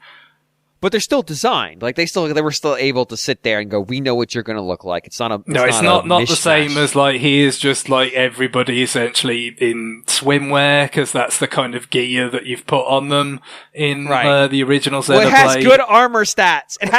I do it for the armor stats, Greg. That's it. Whatever silliness you wanted to create of just bizarre combinations and stuff. Fucking mining helmet and swimwear. It's just a good stat base. That's all it is. It's sorry, I had to write something down. It's that's just kind of a minor example, but it shows that the evolution in their thinking. Shulk is now a character that they care about, but there wasn't a canon look for Shulk. They really had to put that together for Smash. Shulk looked like whatever bullshit. That's what they have him in Smash is basically what he's wearing at the start of the game. He looks like that for all of 10 seconds. Because the game gives you gear almost immediately just to teach you to put gear on. So, there's not a canon look. There's a canon look for these other characters because that makes them easier to market. That makes them easier to display. That makes them easier to show and sell the game on. And they just learned stuff. Originally Xenoblade X had a main character.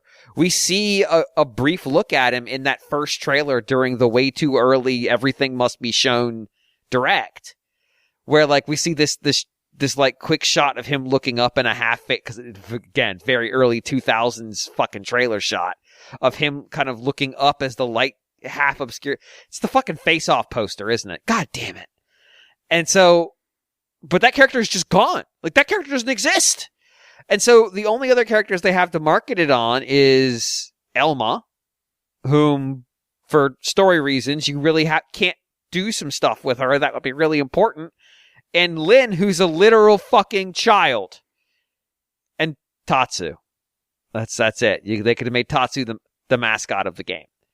Like they've definitely learned to like, hey, let's make our characters more marketable. Let's make our world more marketable. Let's make things more visually appealing. Let's put a hook immediately apparent in the front. So I think they are learning in that space. Now, to your point, Greg, I mean, obviously Xenoblade X and Breath of the Wild were in development at the same time. Like there was definitely development overlap between the two. But although they don't mechanically play very similarly at all, I would actually argue that some of the stuff in Tears of the Kingdom with the introduction of the constructs does actually step into some Xenoblade X territory. It was never about the mechanics of how you get around, because of course you can't climb in Xenoblade X, and that's like a key feature of Breath of the Wild. The joke in Xenoblade X was I learned to climb by jumping. Yeah, and you had this really big jump that kind of felt like a response to the like pitiful hop that you had in the original Xenoblade. Yeah, and they created think about their contrived plot. They created a dumb story reason to explain it, and it's not low gravity. It's way dumber. But the climbing in that game was really about looking at pieces of the geography and going, I bet they didn't think I could jump there, but I'm going to fucking jump there. And getting to places where they didn't expect you to be able to get, at least on foot, and getting around them. But the scale, the way the world grows as you grow, like that's all deep in the DNA of Breath of the Wild.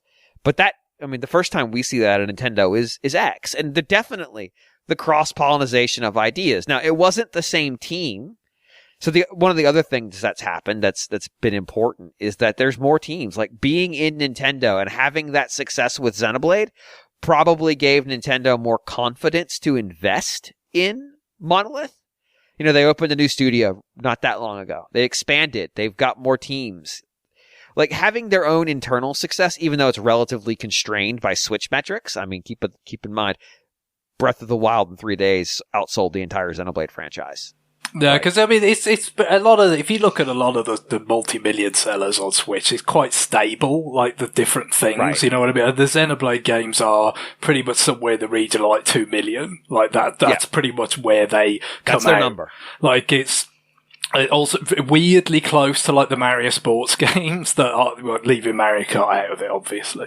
Like, right. You know, like the golf, tennis and strikers, like they're all about 2.5 million. And I think Xenoblade 2 is about 2.5, and then maybe Definitive Edition and 3 are more like 2 million so far. Yeah. So yeah, that they kind of land in the same area even across multiple games, and you know, in some cases quite a few years between them. Yeah, so like the team working on Tears of the Kingdom and Breath of the Wild was their second Tokyo unit. And like that team does a bunch of stuff, but it's not necessarily the team that like that's basically their job. But if you go look at what that staff did, it's 100 people. It's a big team. Monolith Soft was probably about 100 people total when Nintendo bought them. That's just one of the teams. They support EPD, and people on that team worked on, guess the list, Xenoblade Chronicles, Skyward Sword, Xenoblade X, before that team was formed, and seeded. So, these are experienced hands who had worked in those two franchises, and their job is basically to be the support team it was founded to work on Breath of the Wild, or to assist on Breath of the Wild, and then it moved on to Tears of the Kingdom. Like, they are effectively the support team for the EPD Zelda group at this point. And they're there because of their experience. Now, they're doing a lot of tech. They've produced a ton of tech for Nintendo that Nintendo uses internally. That has been a huge benefit. Like, the return on investment just for their tech alone has been huge. But, yeah, there's no doubt that cross-pollination of ideas is happening. That when people on the Zelda team have thoughts or questions, and they're bringing together other people to show ideas and concepts to, I'm confident Takahashi or his immediate lieutenants are in the room sometimes, because of course their subordinates are working on this project. Like, hey, I've got an idea. Can I see some of your game designers to run this past them? That's the thing about being in these big companies, though, that's with these teams that's useful, is that you can just have an idea and it doesn't become like the sort of insular thing. You can bring in other people and share them. And that's kind of their big contribution. Like, I don't know that Breath of the Wild comes out the same because somebody germinated that idea about how an open world can evolve and grow based on your character's growth and evolution. And other open worlds have played in it, but they don't feel this way. They don't feel that same way. And, you know, maybe the progenitor of that idea coming out of the Zelda side and just the Xenoblade crew got to it first. Or the idea came out of, you know, co-working together and they germinated it together and they both started on it, but they're like, well, Xenoblade's a lower risk. You go first. Yeah, I mean, a lot of the time when you look at Zelda, it always seems to be, you know, like there's always some sort of response element to, you know, even though Zelda games often, you know, kind of enjoy very, very positive reception when they come out. You know, the reviews are usually very good and there's plenty of enthusiasts that really enjoy them when they come out. There's usually something that people didn't like so much, right? And then, you know, the next time it's that Nintendo does seem to be quite sensitive to that, right? Because it's like, well, we talked about with Wind Waker, right? Let's, pivot away from that art style and all this kind of stuff. But then, you know, when you got to Skyward Sword, it was very much like, okay, you know, in their own way, quite different ways, obviously, but it's like, the overworld is too, like, distinct from everything else. You know what I mean? Like, the overworld is just an expanse. It's just an empty space, essentially. And then the gameplay happens, you know, in like locations and dungeons, really, you know, and they said their big line going into Skyward Sword was like, oh, well, we're going to blend dungeons and the field, you know, the overworld together, right? And that's what kind of led to those sort of playground areas of Skyward Sword that then, you know, they would get different sort of mileage out of, right? Because it was like, well, they were much more designed than Hyrule Field in Twilight Princess, because that's like, it's not as obvious as the Great Sea, but it's still pretty much just an expanse, right? So it was like, well, it's more designed than that, but then that obviously takes more work, and then it's like, okay, well, how do we get more out of it for that? And then it's like, okay, well, we've got, you know, where you have to find the tiers is one thing, and then you have another thing, and then you come back to them a bunch of times and all that. And it was all, you know, pretty guided. And then, so Breath of the Wild is very much then the response to that, which is, well, how about, you know, it's not about like small little playgrounds that you come back to in a set order. How about it's absolutely fucking enormous and you do it in any order you like? That, you know, it feels very much like it's, you know, just another case of a Zelda game responding to that. And that's the funny thing about Tears of the Kingdom, really, is that it's obviously, you know, very directly building on Breath of the Wild, but it's I mean, it's an overstatement to say that any of the other Zeldas were like outright repudiations of their predecessors. I think that's a bit strong, but this is the first follow-up in a while that feels like it's like, no, we don't think there was that much wrong with the previous one. We're fine with it, and we're just gonna like further it. We don't have to say, oh, we heard you, this was not so good. Like, I'm sure there's the odd tweak or here or there that you could probably make that argument, but the broader picture is much more like, no, everyone loved it. It sold 30 million, so we ain't repudiating shit. So I would say that the other part that from the Skyward Sword to Breath of the Wild jump is that like the big thing we talked about it because we did Skyward Sword on this show. You can go back and listen to it. Was we talked about how there was this whole sky area, but 90% of it was just open space where you're flying from one to the other. So you're literally just watching the bird fly. I mean, I've talked about the Mario 64 kind of overlap before, but it really is kind of like a mix between Princess Peach's castle and the Great Sea in Wind Waker. Like, it's kind of like a level select, the way that Mario 64's the Princess Peach castle is, but, you know, a big one that's empty. Right, it takes a long time to get around. Yeah, rather than a little castle that's just got a bunch of rooms with paintings in it. It takes so long that sometimes they would occasionally have enemies attack you, which is actually to the detriment because it means you just can't put the controller down and let the bird fly. But the thing that was about Skyward Sword is that because the world had, like, we brought the levels into the world. Every single inch of that game that wasn't just the fucking sky was designed.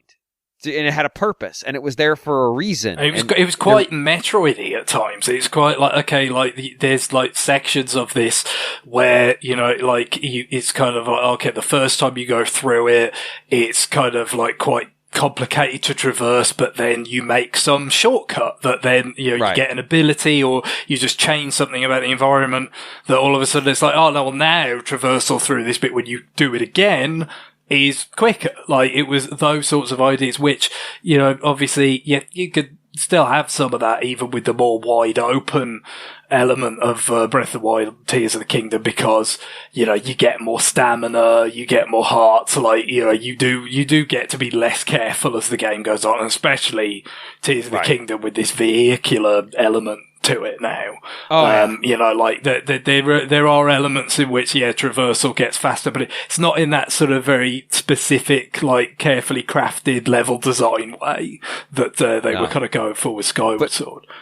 But where they made the departure from that one is they said, no, actually, big, bold, large world, and not everything has a purpose. Like, they put Korok seeds in there just to kind of fill the gap, I think. Or they put 900 in there for that. But ultimately, there are areas of Breath of the Wild that just exist because it's a world, and there has to be something between point A and point B. Yeah, because, well, trying to make it feel like a sort of, you know, a relatively natural geography, more so than like various, you know, Zelda games before have, or even, you know, some of the kind of the Xenoblade games, like are much more, like X, for instance, is much more like, okay, you have crossed the, and I know you've mentioned this before, James, like you have now crossed the threshold from, you know, like tropical area to, you know, like weird desert area or something, you know, like it's, and there's a little bit of that in the Hyrule that they've had for these two games, but it's more natural. It's more kind of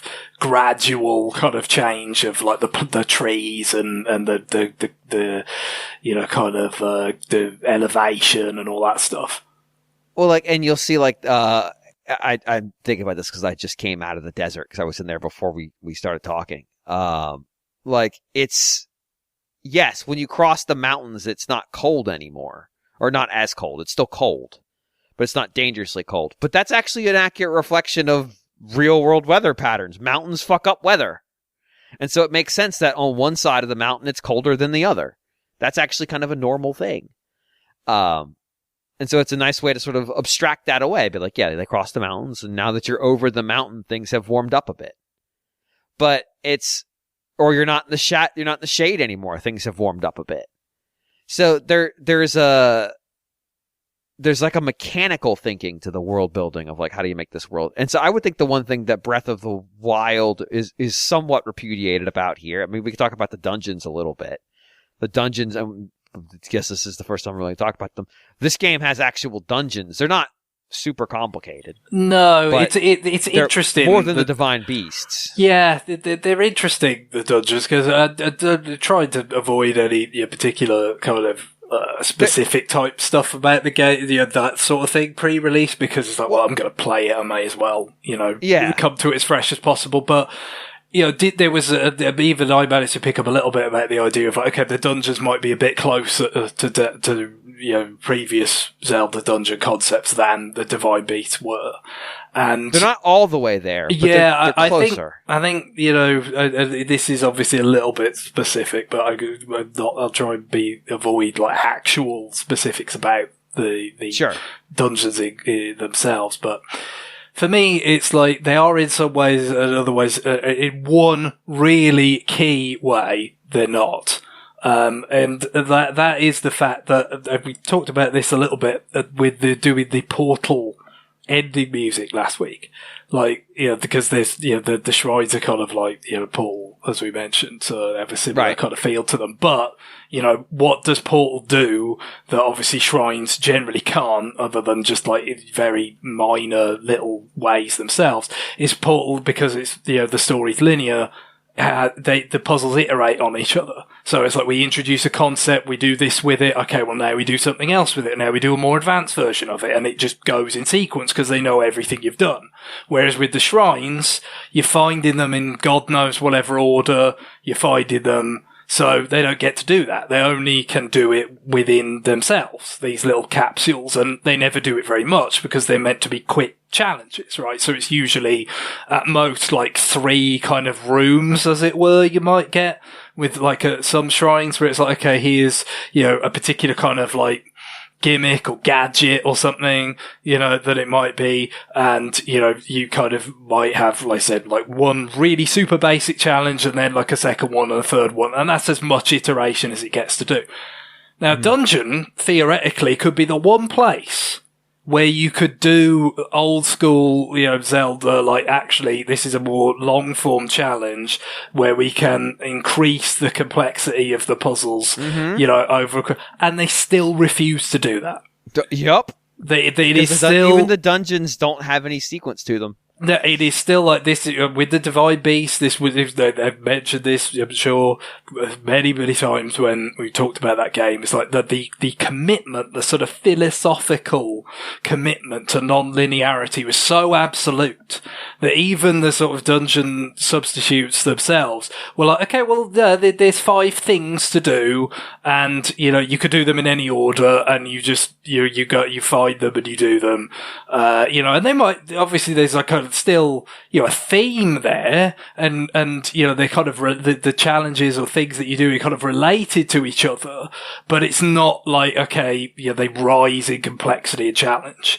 And I think in terms of being kind of aesthetically kind of having more personality and being more like set pieces and stuff, they have that in Tears of the Kingdom more so than the Divine Beast, because I mean, just when you were actually inside the Divine Beast, obviously there were different beasts, there was an elephant or a bird or whatever, but when you're in them, they look very similar, because of the whole like they were built by the same hand. Yeah, exactly. So it's like they didn't really feel that distinct or whatever.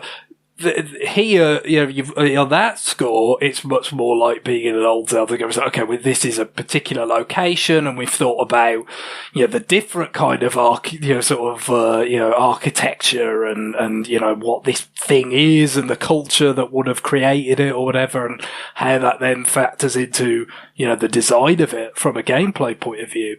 But still, it boils down to, there's a few points of interest. Get there, it's like they're clearly marked for you. You don't have to find a map and a compass or any of that kind of stuff like you did in the old days. It's there, they're marked. Your challenge is to find out how, in each case, to get there. And, you could do it in any order. So it's, for me, I would say, I do think it's a more sort of satisfying execution of the concept they had for the previous game, but it is not. Like, okay, now we're doing like, which I think you could have done that. You know what I mean? Like that in some ways, I think it would have made the dungeons feel more special than being in such a non-linear game that you have this one little, not literally one, it's an aspect of the game, you could have however many of them, but it's like a little pocket of the game where linearity still exists and we get to iterate on things in that kind of way. But They've again, it speaks to what I was saying earlier about, hey, we really reject almost nothing about Breath of the Wild. Like, we're sticking with that. We are sticking with the purity of that kind of non-linearity. The only other thing I would say, until we get back to the question then, is that the other thing that they iterated on, obviously, is that the world is so much more alive. Like, the big thing about Breath of the Wild is it's this huge world, but there's so much not in it. There's, like, not much happening. If you are Link out on the roads in Tears of the Kingdom, you are constantly running into people. They're doing stuff. They're talking about the world around them. People have industry in this game. Like, I don't mean industry like, I'm running a sawmill. I mean, like, they have jobs they're doing, they're acting around stuff. Their behavior is deliberate.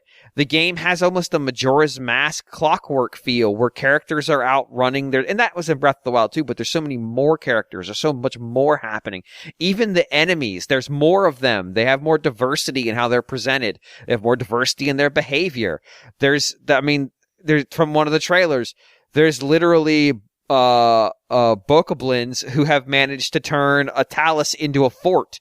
A walking fort. They've turned a talus into a goddamn mech. The battle talus, right? That's how they refer to it. It's not immediately clear they have any control over the talus. They've just recognized being on top of the talus is safer than being below it. And so this is where they operate now. There's more things happening than there's this day-night cycle. There's weather cycles. There are people who are there are literally characters who are on the roads moving from place to place in Hyrule, and the game knows where you encountered them. So you encountered this, there's this woman I encountered on the roads today, and I talked to her a couple times. She's like, "Oh yeah, I saw you over near the ruins in Kakariko," and I'm like, "You did? That's right." And she's like, and she talked about the thing we both saw there. And then she just kept going on her way. And I've run into her in multiple places. And she's just around.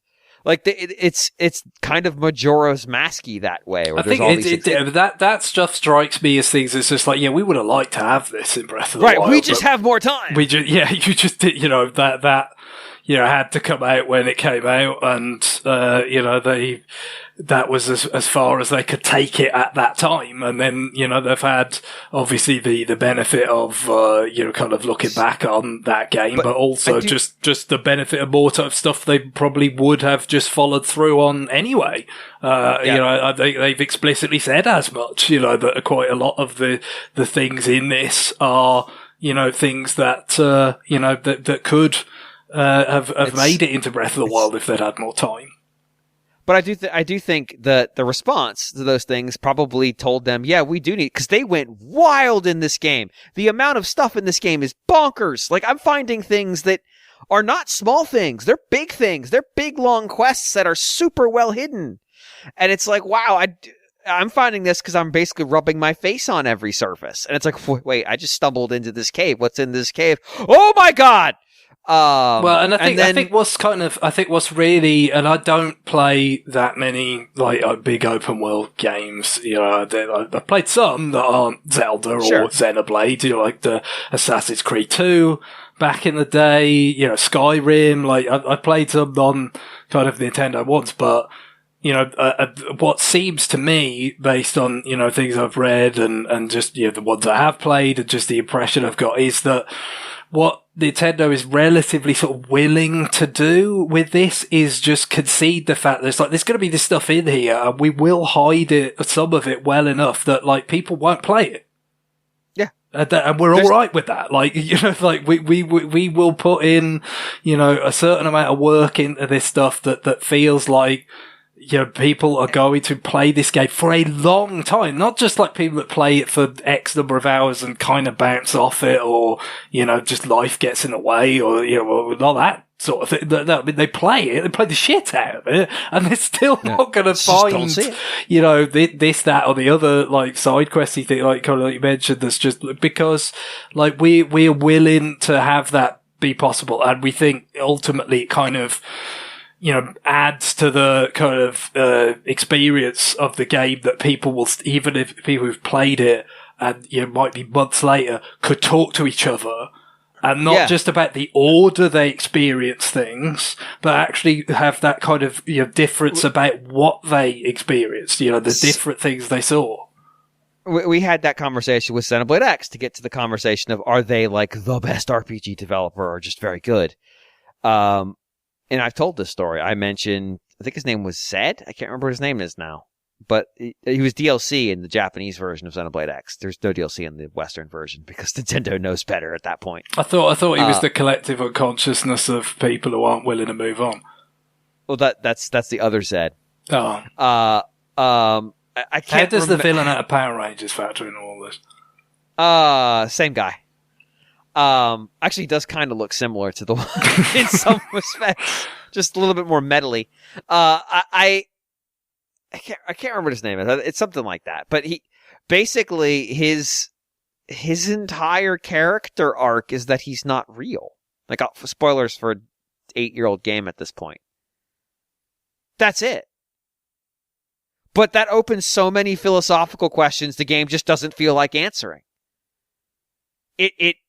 Now, there's a character who points at the outcome and says, boy, doesn't this open a lot of philosophical questions that I know the answer to, but just don't feel like saying to nobody in particular who's not here because I'm talking to the camera right now? Because she does that. She knows the answer to those questions and simply says, no. I will tell you that I know it, and that in case you missed the philosophical question, it's here. But I'm not going to tell you as I speak to no one, as I soliloquy to the camera. But then I will not acknowledge the answer that I also know. Because, who would I be telling? Because the blade woman, the woman who actually gives you jobs, like, she turns to the camera at the end of that quest line and says, boy, that sure was weird, huh? I wonder if this implies anything else. I sure know the answer to that question. End scene. It's like, God damn it! And that's what, to the question about what the actual Monolith Soft team does. I think what makes them good is that they're very good at delivering what their role is. So for Breath of the Wild and Tears of the Kingdom, it feels very much like there's a team set aside that's not the assets team, because they have an assets team that's based in Tokyo. This team's also based in Tokyo. And this isn't them. The assets team generates assets for things like Animal Crossing and Splatoon, things that need a lot of assets. And that's their role. This team is development support, so they're producing tech. That's a big contribution.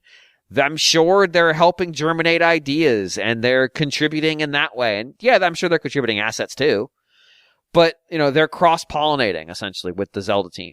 But the core, like, developing Xenoblade product team is very good at creating worlds. That's it. They're really good at world building and building out lore and creating they've had to create 4 unique worlds in 4 consecutive games. And really 5, because there's an implicit world that we don't get to see that ties to 1, 2, and 3. Or we don't get to see much of it. And creating lore that unites those things. Now, when they made Xenoblade 1, did they have the lore of Xenoblade 3 in mind? Well, they'll say they did, but they're fucking liars. Yeah, like I said, one thing we everywhere. do know about Monolith's history is they certainly at least have the sort of ambition of, like, yeah, we've got all these, like, this big narrative in our heads that we want to tell over, several games or whatever, and then, it turns out they don't even get to, which one is it where, like, the second disc is just mostly text or whatever? Yeah. Like, they don't even get to really tell. Right. Yeah, the budget's run out. Yeah, they don't even really get to tell, like, the one part of it that they were trying to do in that particular game, but, no, I could, whether, the actual, like, had some of the specifics nailed down, I don't know. I mean, the other thing that's interesting about it in terms of Nintendo, we talked about, like, how important was NOE, actually, like, giving it a shot in like, the subsequent games being called Xenoblade whatever, however, tenuously or not, they ended up being linked.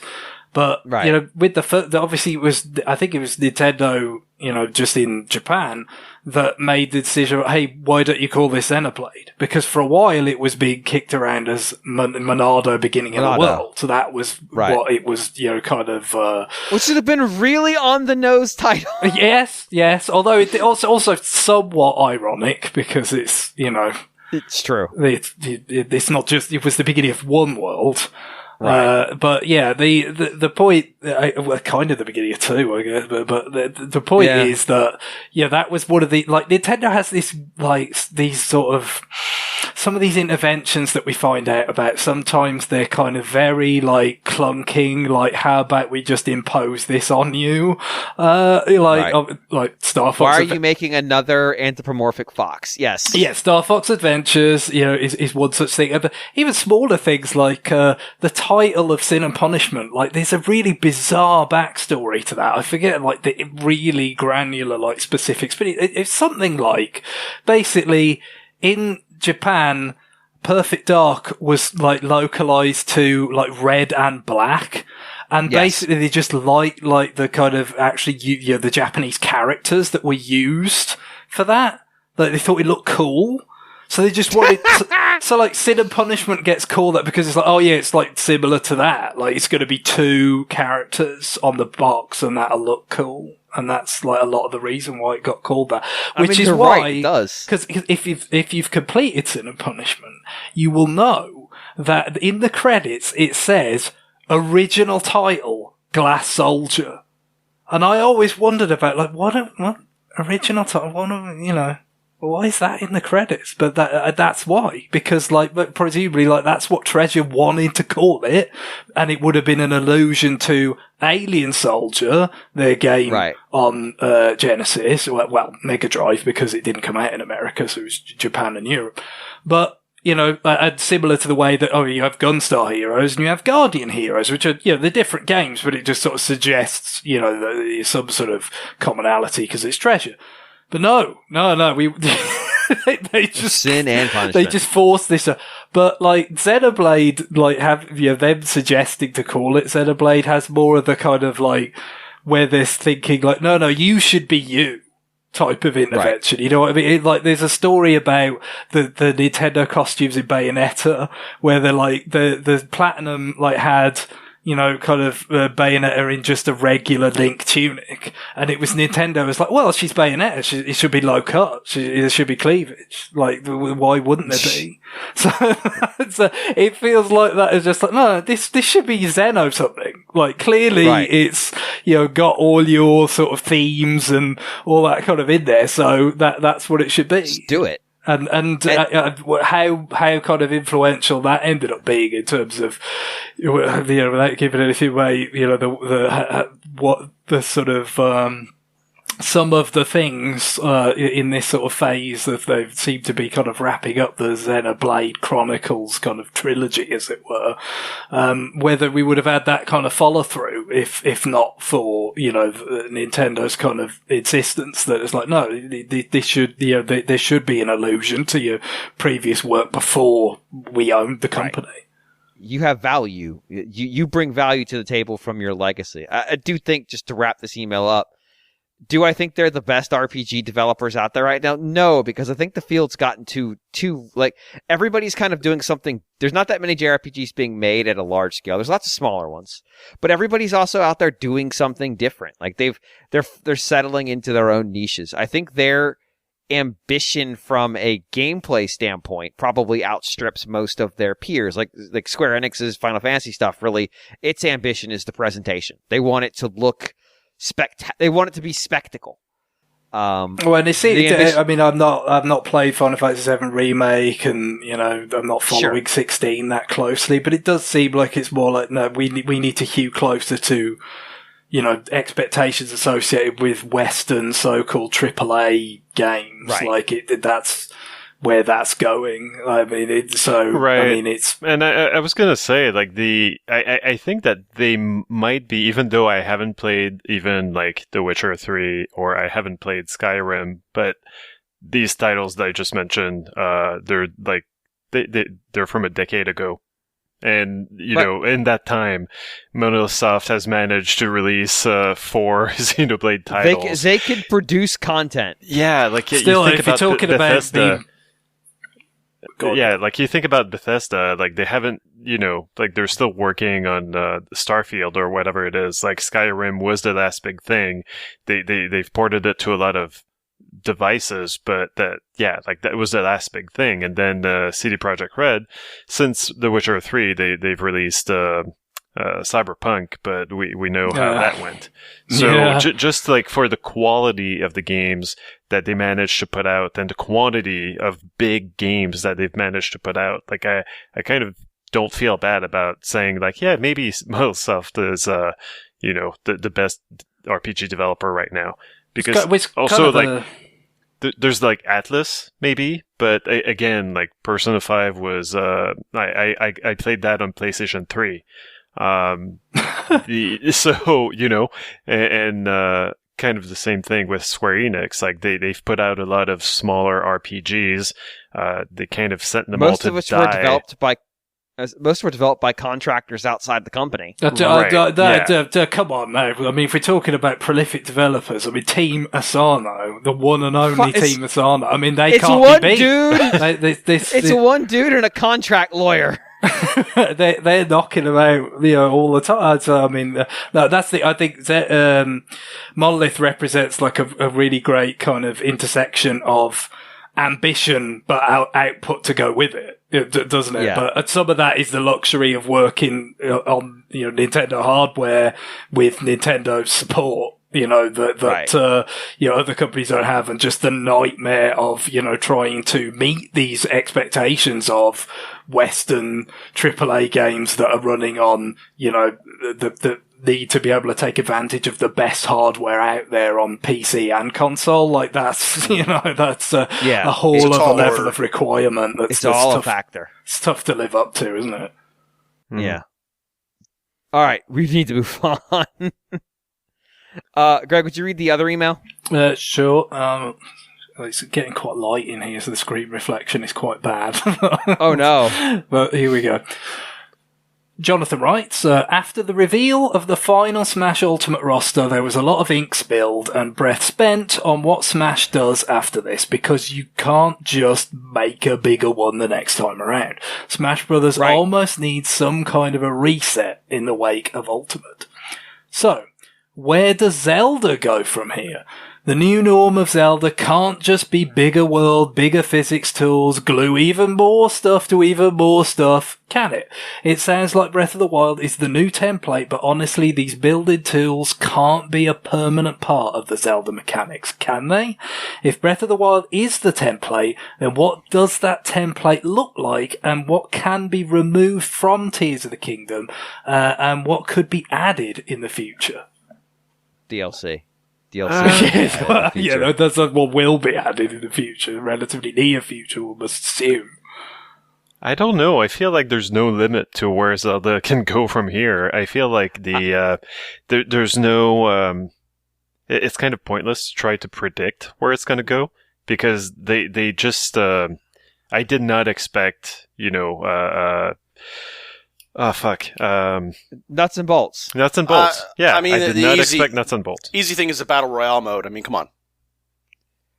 He does fall out of the sky a lot. That game engine might explode if you tried to put a bunch of players in it, though. Right.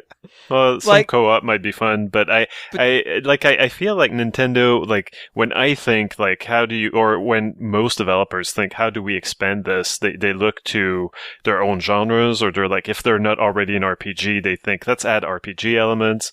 I feel like Nintendo, with Breath of the Wild and Tears of the Kingdom, has been looking in a direction that I never would have looked at, like they're like, yeah, let's go Sims, let's go like survival. Let's do what all these sim games are doing. So if the Breath of the Wild 3 has like Link carrying like a power wash kit, or doing like surgery, or Guillaume, good news. Yes. Oh. There is basically power wash stuff in Tears of the Kingdom. Oh, fun. Okay. But I was thinking about that, and like, yeah, that's like, why not? Like, just like all these weird like farming sims and whatever. Like, throw that in Zelda. Apparently, Nintendo can make it fun. I know. I'm actually legitimately shocked there's not farming in Tears of the Kingdom, because there kind of is, because I have seen someone create like a tractor that kind of farms like rice, Hyrule rice or something. Someone built that.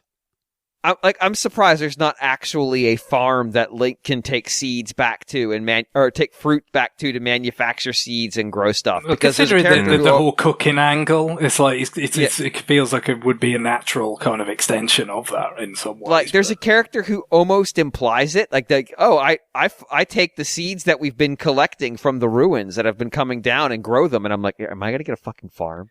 Are they going to give me a goddamn farm? No, they don't give you a goddamn farm. But like, they could have totally had just a farm minigame mode in Hateno Village, and it's just Link's running a farm. It would not be out of the realm of possibility. It's like it wouldn't feel like a weird fit at all. No, not in this game.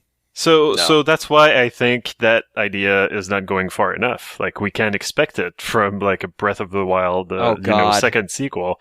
But I feel like why not like have Link just go back to the basics, with like a SimCity, like just powers.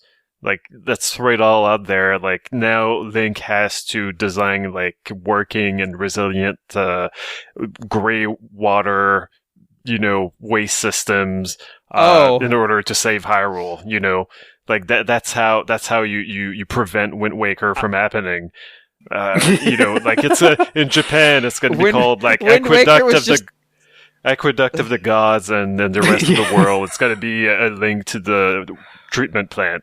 It's where you get the three pieces of the Triforce finally come together, and it's like your reward is you have to take over from the gods, and like it's what people in the UK magazines of the 90s used to call a god game, basically layered on top of everything else. But it's also kind of like ActRaiser, because at a certain point you shoot back down to Hyrule and occupy Link's body, and still solve puzzles and chop things up with your sword, but you kind of zoom up there and actually plan settlements and play all this stuff. I like that Guillaume's version of events here, Wind Waker, and therefore by extension the Tale of Noah, and by therefore extension like the Epic of Gilgamesh, are ultimately just episodes of bad runoff management. It's like, maybe it's just like one of those things where it's like, yeah, you know what, I don't really like how this is turning out, so let's just flood it on, let's just get rid of it and start again. I mean, that's pretty much what the story is with all that in Myth anyway. So if only Enlil had built better dams, there wouldn't have had this fucking problem. I am fascinated by your decision here, Guillaume, because it's like, okay, well, we have God, but then can God Link create an anti-god that's so powerful that God Link can't erase the anti-god? Because that's basically the problem with the entire, it's like the gods of Hyrule fucking suck. They created this problem and then are like, well, good luck, boys. We'll send you some toys that might make it easier, but we're not going to actually get... Do you want this cool sword? Here's a cool sword. Peace. Oh, this sword might also be a robot. It's unclear. Have fun. Boy, fucking Skyward Sword really messes shit up, doesn't it?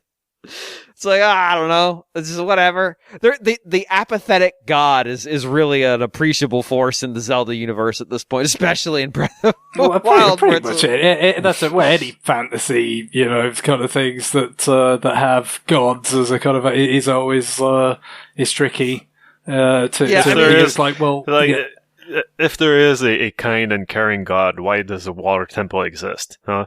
Answer me that. Why? Because that water temple is the hydrology that's keeping the world from flooding. Why did it take until 3DS for God to realise that it should be an equipable item, like a C button item, rather than something you had to go into the pause menu? I didn't say it was a perfect God. The idea of the infallible God is not necessarily implicit in divinity. That's an introduction from Christian theology more than anything. Like, I screwed up. Like, most gods historically in literature can screw up and do all the time. Greek gods were particularly prone to just fucking up all the time. So, maybe they just didn't understand. They just didn't know any better. But boy, the gods of the world really could have stepped in Tears of the Kingdom. But this is where this theoretical Zelda game really, the Link and everybody in Hyrule kind of finally just lose patience with the gods and say, like, come on, you've been doing a crap, you've been sleeping on the job for eons here, and they're like, all right, then will you do a better job then? And then you have to do it. So I was gonna counter with the idea that in all of this kind of literature, it's always like, well, the gods don't actually usually get involved, by saying, but in Tolkien's work, they do get involved until they just decide one day, no, we've done enough. Did we fix the problem? We fixed a problem. Do we fix all of the problem? No. We left most of the bad stuff. But we got rid of the boss. I'm sure this won't be an issue. And then I forgot, but now that you've reminded me, eventually the people said, no, we're actually sick of the gods and their bullshit. We're going to go deal with them. And that actually wakes them up to do something. And that thing is fuck people. That's what they wake up to do. The gods spend 3,000 years doing fuck all to solve the problem. And the time when people finally go, hey, I'm sick of this shit, they're like, the fuck you are. And they flood entire islands and wipe out an entire people. So what Link should have done is gone and stood next to Ganon and then just looked up at the gods and gone, y'all ain't shit, and just waited for the lightning bolt to come down and wipe them both out. Because apparently gods are just really fucking petty.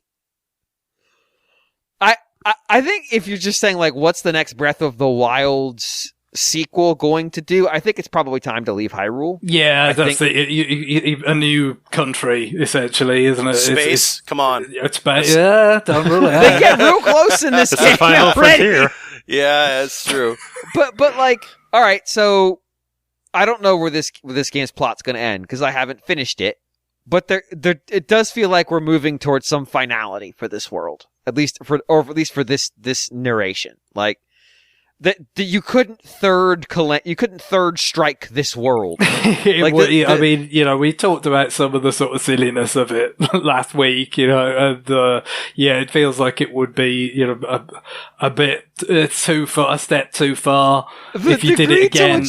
I mean, I think for me, I haven't seen the credits yet either. I feel like I must be getting pretty close, but I think the fact that it is, the overworld being the same, in some ways, it kind of works from the point of view that like there is this extra stuff, and just the overall vastness of it is so much that if I wasn't familiar with that much of it, it would be overwhelming to me. And obviously there will be people that play Tears of the Kingdom who haven't played Breath of the Wild. It must be something for them to just have the vastness of every layer of Hyrule just dumped on you for the first time.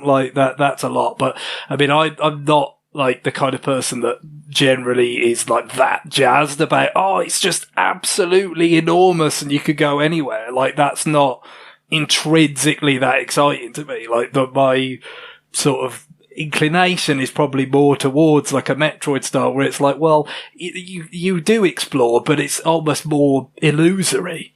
A lot of it is the illusion of freedom, when in fact it's like it's sort of non-linear, but it's really just a kind of crisscrossing path through a world that's been very carefully designed, for you to kind of go on a particular kind of path. And yes, there's some freedom within that, but not nearly as much as it actually kind of wants you to feel like you have. Whereas this is just, pure vastness. There's so much of it. And, like I said, it makes it manageable, the fact that I know this one aspect of it, and then, all right, we've got even more of it kind of layered on top. For another game, I don't know if you could just add more layers to the familiar ones, and that, like, kind of makes it okay. I feel like maybe we've already reached the end of that. It is interesting, though. Like, the first game was really like, we've built this world, we've put some stuff in it, and then we've put this physics engine on top. And then we gave Link basically debug tools to play with the physics engine. So you could manipulate certain things. Yeah, you had the magnesis, you had the bombs were really just the bombs. Like, they were just stand-in for the bombs. It's gone now. We have real physical items. But the majority of Link's, and we had the time stop, but those are really all just kind of physics toys. Tears of the Kingdom takes away what were explicit physics toys for the most part. The Master Hand is still kind of a physics toy. It's like everything's magnetic now. Right. But depending on how you're playing with it, in some cases it behaves exactly the same way, just on everything. Or just not everything, but like on a wider variety of items. Yeah. But they've turned it into, in Breath of the Wild was already a crafting game, but to Guillaume's point, they've now turned this into more of like something you would see on Steam, where it's like they change it to a different genre of Steam game, where this one's about building vehicles in a vehicle builder and like coming up with crazy crap to solve problems to get almost like what was the I'm blanking on the name of the game now. It was like the goo based puzzle solver from way back on Wii. World of Goo. What, World of Goo? World of Goo, yeah. Like they've almost made World of Goo solution solver here. Where it's like there's no one solution. You can do whatever you want with the tools we've given you. We've given you all this Zonai crap on top of your powers that you can play with to try to solve problems in your own unique and weird way. And that's cool. Like, that's a neat idea. So they could probably pull all that stuff out and give Link another set of different powers that are based in, like cool game ideas. I wouldn't be surprised at all, though, if you start getting into some more Animal Crossing-y stuff and that there's a city that you're evolving and helping to develop. There's a little bit of that. There was a little bit of that in the predecessor game with Terrytown, although there's much less in this one. Like, if it was much more about a transient world with characters you're meeting and doing stuff, I could absolutely see that making some appearances in the series. And like I said, I really was legitimately fully expecting farming at one point. I'm like, I'm going to run into somebody and they're going to give me the tutorial about growing fucking flowers. It's coming. I know it's coming. Just brace myself for it. Yeah, it feels like the next evolution is building your own lookout springs and maintaining it and populating it with NPCs or attracting NPCs to it. Something like that. This game actually toys with the idea that Link's not the only person fighting. Like, there are other people out there who are involved in the fighting. And in some cases, there are missions you get where you go out with these monster extermination squads. Yeah. And you take down places. And there are enemies that you take down and you change the area. I don't know if any of y'all have challenged the Gloom monster since I suggested you should. But I'm out there hunting them now. I did see that big dragon going into the ground, and I was like, James tried to go in after that. I am not going after that big thing. Oh, I chased all of them now. But the Gloom monsters, like, I'm now actively hunting them because of the power creep. Mm-hmm. I think what's actually really, like, I didn't know the power, like, the power creep is happening, but sometimes there's usually just a moment where suddenly in Breath of the Wild and in Tears of the Kingdom where I've suddenly felt it. Oh, I'm powerful now. Mm-hmm. I'm not afraid anymore. I'm now, as opposed to like seeing a Gleeok and going, nope. This is me seeing one on the horizon, looking at my watch and going, yeah, I got time. Yeah. And coming down to get them. And I think that's the thing that makes this game feel so good, and that comes out in Xenoblade X as well. Is it's about transferring Link from being I'm afraid of everything to I am now the thing you should be fearing. I am the danger. I believe the line is. Yes, but I mean that's every RPG though, right? I mean that's what I'm doing in Final Fantasy. Right? But it is, but it's not about like I'm gaining levels and stuff. It's much more opaque than that. Like, but I think that's what makes it sort of what has made it kind of work to a certain extent is like it is this sort of, kind of more oblique empowerment path than, either your numerical leveling system in a Final Fantasy or your kind of like, items-based empowerment in something like Metroid, or even to some extent previous Zelda games. Like the way there's sort of the shrines and getting the blessings to increase your hearts and stamina. Like obviously that's a part of it, but then there's the gear part of it, and the weapons crafting part of it, and it all ultimately boils down to you explore, you find stuff, you get more powerful. But it's this weird kind of non-linear blend of things that just are like very minute little like kind of discoveries and improvements that add up to a lot over what is generally going to be a big fat playtime. It's not a straight line of progression. Yeah. You'll explore over here, open up a chest, and you'll get a piece of armor, and you're like, oh wow, now I don't suck anymore. But and also it can go backwards. Like if you burn through your weapons and now you're back to sticks and shit, like it can you can backslide. Mm-hmm. But the other thing that it does is you can decide how you want to get more powerful. So I'll give. This is not really a spoiler. It's just we're just talking about Terrytown. There's a character in Terrytown who sells the service of unfusing weapons. And we talked about last week, I went to Terrytown super early, and Saran and I have kind of traded notes. And she basically said, well, you played the game backwards, so good job. Basically, the first place I actually solved the dungeon was like, that's supposed to be like the last one. You're supposed to have got the game. And she's right. The game is like constantly telling you, go here. And I'm like, no, I don't want to go there. Yeah. I'm going to go here. That's kind of like and me like, with my map, with my incessant mapping. It's like, you really should go here. Hey, and I'm just like, nah, I'm going to go over into this mountain range. I'm just going to climb. I'm going to go to Hebra. It's cold and unpleasant. That's where I should be right now. Yeah. It's like, no, you shouldn't. Don't go there. And I'm like, no, I'm going to go. I'm going to go there. You can't stop me.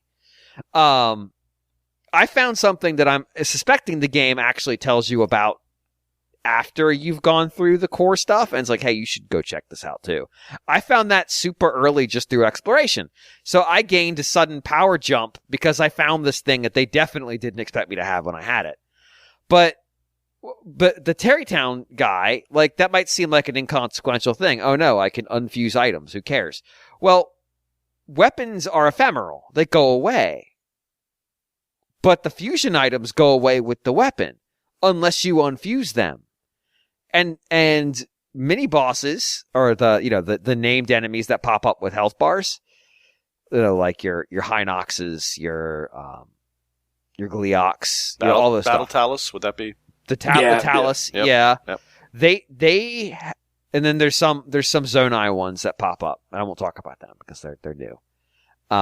They have a tendency to drop fusion items that, rather than giving you like +5 or +7, might be +22, or in one case I've got one that's like +40.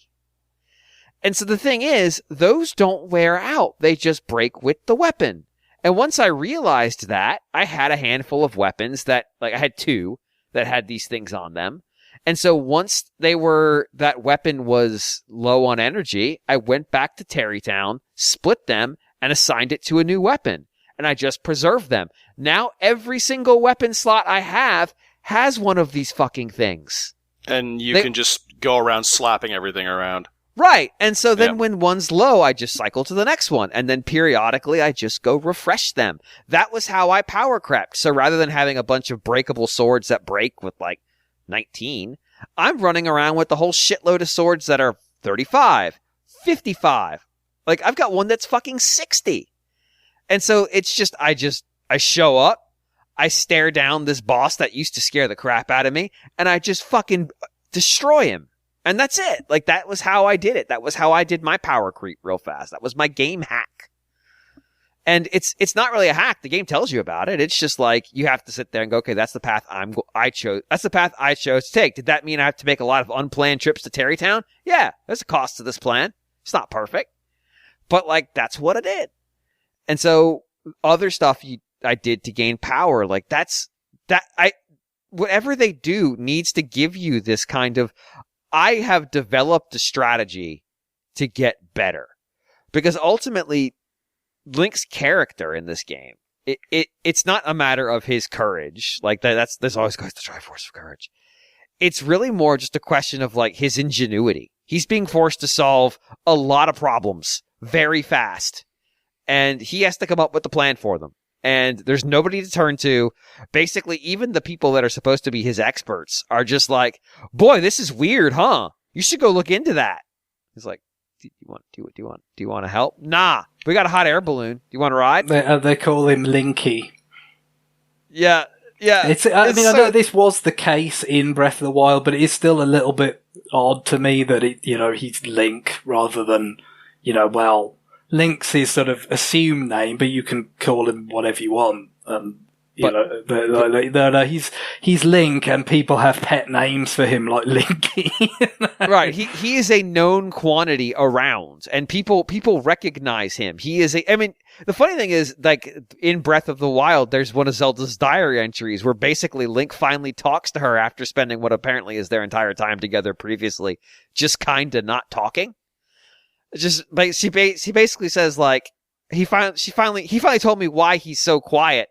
And it's because people are always staring at him because of his job. And he's like, I don't want to say anything. It's just not worth it. And in this game, everybody knows he solved the calamity, although people weirdly don't talk about the calamity almost at all. No, I know. It does feel like it could almost be, like Breath of the Wild didn't happen. You know what I mean? Like this is just like the substitutes for it. It is kind of that, where you get a movie sequel where it just hits the beats of the original, like, so much that it's just kind of trying to replace it, as well as be like bigger, better, badder. It's like, no, but we're also doing everything that it did, but we're just doing it better, right? Which oftentimes it doesn't, but that's what they're going for. It didn't need to be that way either. Like, it's so weird. Like, they could have very easily just said, like, yeah, you solved the problem of the calamity, but ultimately there's a reason why that was there, and because I mean the story, we talked about this last week. The narrative arc of the Zelda franchise is Zelda has a plan, and it was a bad plan. The unintended consequences are shit goes sideways. Like, they could have easily said, like, hey, it turns out the calamity, while not great, was to helping with this other thing, and you fixed it, and as a consequence, you have fucked up now. Congratulations, now you have a new problem.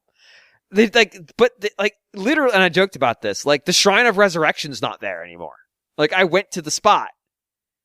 It's just not there. It's just gone. Like, did somebody dig it out of the fucking mountain and then fill the mountain back in? Like, it doesn't make any sense. And there's a handful of people who acknowledge the calamity, but a shockingly small number for what would have been the most traumatic event in their lives. Yeah, I get. I assume some of it is just this whole thing of, like, we've talked about this with like stuff like Xenoblade 3, like the Monolith's approach to that, and it's on a whole other level with the Zelda game of, like, no, we really don't want to make people feel like, oh, I don't really remember what happened in Breath of the Wild, or, I didn't play it at all, and does this mean if they reference it, does this mean I should go and play that game? Like, it just seems to be, if anything, I would guess it's just like real conservatism of just like, yeah, just downplay the kind of links. 30 million people bought that game. I know, but you know what? You can leverage that. I don't want to be the guy that just blames Miyamoto for everything. Like, he's just got this, kind of like set of pliers that he uses to systematically rip story out of everything that Nintendo makes. But, there is an ethos that has gone through that company for a long time of just like, no, we don't want to saddle people with, kind of feeling like they might have to know things about X, Y, Z, just like, make it as kind of self-contained as possible. And so, yeah, it's the one idea, as we said last week, it's like, well, it is 30 million people, so you are going to follow it up directly, but at the same time, they still don't really want to kind of feel like, yeah, we don't people that they get like, oh, I've forgotten this. Do I need to watch a YouTube video about what happened, or something? It's almost distracting the degree to which characters go out of their way to not talk about the events that have already happened in the prior game. Like, there are characters you straight up meet, and they're like, I know you've got this because of your great courageousness. No, I've got this because I literally faced down a thing that is named the Calamity and defeated it. They're like, wow, Zelda's a great princess because she set up this flower farm. It's like, no! She faced down the actual spiritual embodiment of evil for 100 fucking years.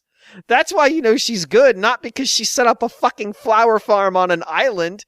Acknowledge the past happened. Well, it's so weird. That's why, if we as we're assuming, the sort of next game, that if it would retain a lot of the kind of underpinnings of Breath of the Wild, but it went to a new country somehow, or just some completely different version of Hyrule that could be, millions of years in the future, or just a different one, just a different one, whatever it is. Like, it would feel more natural. It does feel, like, just having a story that's like sort of, immediately following up is just kind of awkward with, they're much more comfortable. Just like, no, we've got new world, new backstory for each one. Like, basically, they're just more comfortable having that and not having to worry about what people do or don't remember. Yeah, like if you just said like, okay, we're somewhere new. We have. I mean, we talked about it. The technology backslide in this universe now that you've introduced the Zonai on top of the Sheikah as even further back. Like if you go another 1,000 years into the future, Link is literally going to be walking around with a sharpened piece of obsidian. That's the Master Sword is just this volcanic glass. That's all we've got left, technology-wise. He's wearing leather. That's it. We've done it. But I do like the idea of just like, you know, we're going to put other mechanics in there. Like we're going to take the building mechanics out that we put in this game. You know, took physics mechanics out for this game, and put in another type of gameplay that they can refine and build around exploration and come up with some mechanism. And, you know, basically all these games are, as Guillaume pointed out, they're survival games, but they've put their own spin on them. They'll figure something else out and come up with it. Like I would like to see them maybe delve into like what if you did something Wind Waker style where it's not one place, it's lots of places that are connected and you could travel between them. You could fly between them, you could boat between them. And the question is opposed to getting stronger just as your character, it's getting stronger in your ability to move around, your ability to get from A to B more quickly. Like I think that's what they would be, because even the vehicles is really about, hey, how can we make you move even faster than a horse? Oh yeah, it's about creating things to go quick or to go over incredibly rough terrain that horses couldn't. That would take Link forever because he has to boulder over them. It's about like giving you options to engage in locomotion. You know, I don't think you could take, like, one thing I was thinking about, what if they took the physics stuff from the first game and the vehicle stuff from the second game and put them both together in a third game, Xenoblade 3 style? But I think it'd be too much. I think the vehicle stuff alone is pushing the limits of being too much for not maybe the average player, but for the player that Nintendo concerns themselves about, the least of us. It's like, so what would be the replacement? Honestly, I don't presume to have the ability to even guess. No, like I said, it's early days yet in the reception. Obviously, you know, just sort of basking in the glow of the very overwhelmingly positive reviews and, you know, the generally sort of positive feedback of just, you know, consumers and enthusiasts playing and the sales and all that.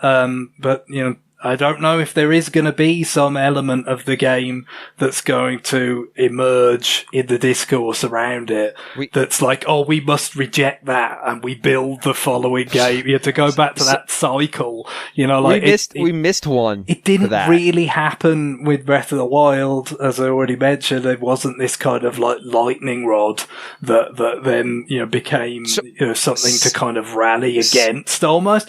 I'm not seeing it so far with this either, but, give it time. There is one. There was one with Breath of the Wild. And Nintendo said, fuck you, and doubled down. It was weapon durability. There is that, yeah, I guess. But and now in this game, they're like, no, there's a story conceit why the weapons true, blow up, and yeah, they blow up even fucking faster. Yeah, that's true. No, but I mean, that's the problem, though, isn't it? I guess is that, well, not the problem, but that's the difference. The thing is, when you had these complaints, you know, about games that sold like 5 million copies. Right. They regarded it differently than, you know, when you had, there were complaints. I'm not saying there weren't complaints from people that didn't like some of the changes or certain aspects of it. But when it sold as well as it did, then it kind of, it changed the process. And, you know, so far what we've seen suggests that it looks kind of similar in that regard. Right. It looks like it is going to be a very successful follow-up in that way. So that does make it, I think, harder to predict specifics other than just, you know, some very significant degree of continuity would seem to be in order. They as opposed to their normal practice of seeing the lightning rod, acknowledging it and coming up with this one, they very explicitly acknowledge it in this game and then lean in and whisper into your ear, we don't care. Or we've made it worse. Now, they gave you a power to make it better with the fusion. Yeah, and they put that in the marketing and you material. kind of mentioned, the fact that the actual thing itself is that powers up the hilt Is a of resource. the weapon is more durable. It can be if you can get it off there.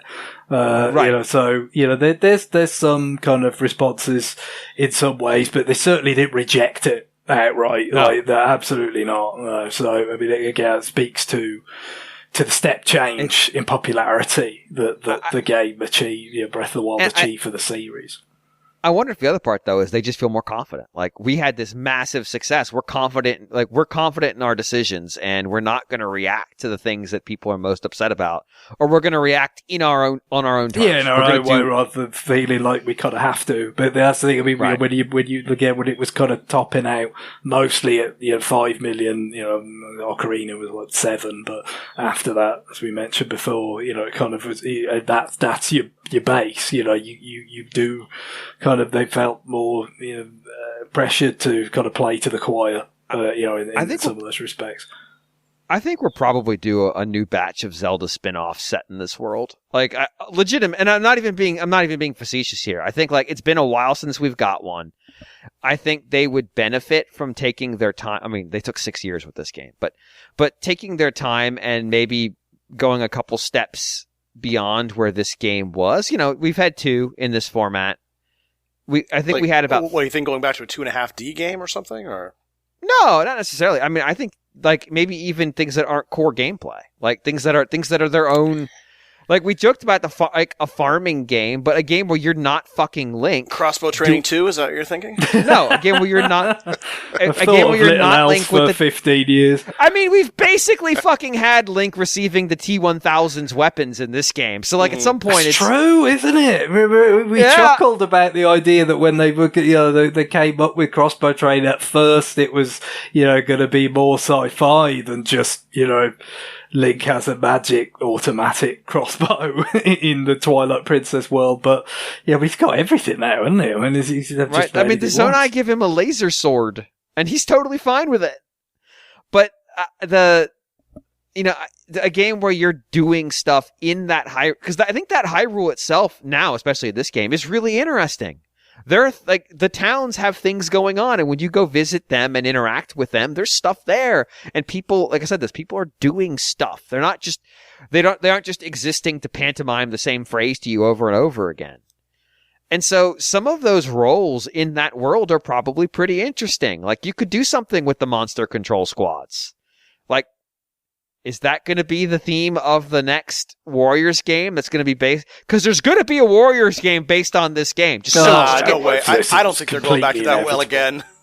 No, you know what No I said. way. Remember what I said a few years ago when I could tell you when the next Warriors game, Nintendo Warriors game, starts development. It's when the last one ended.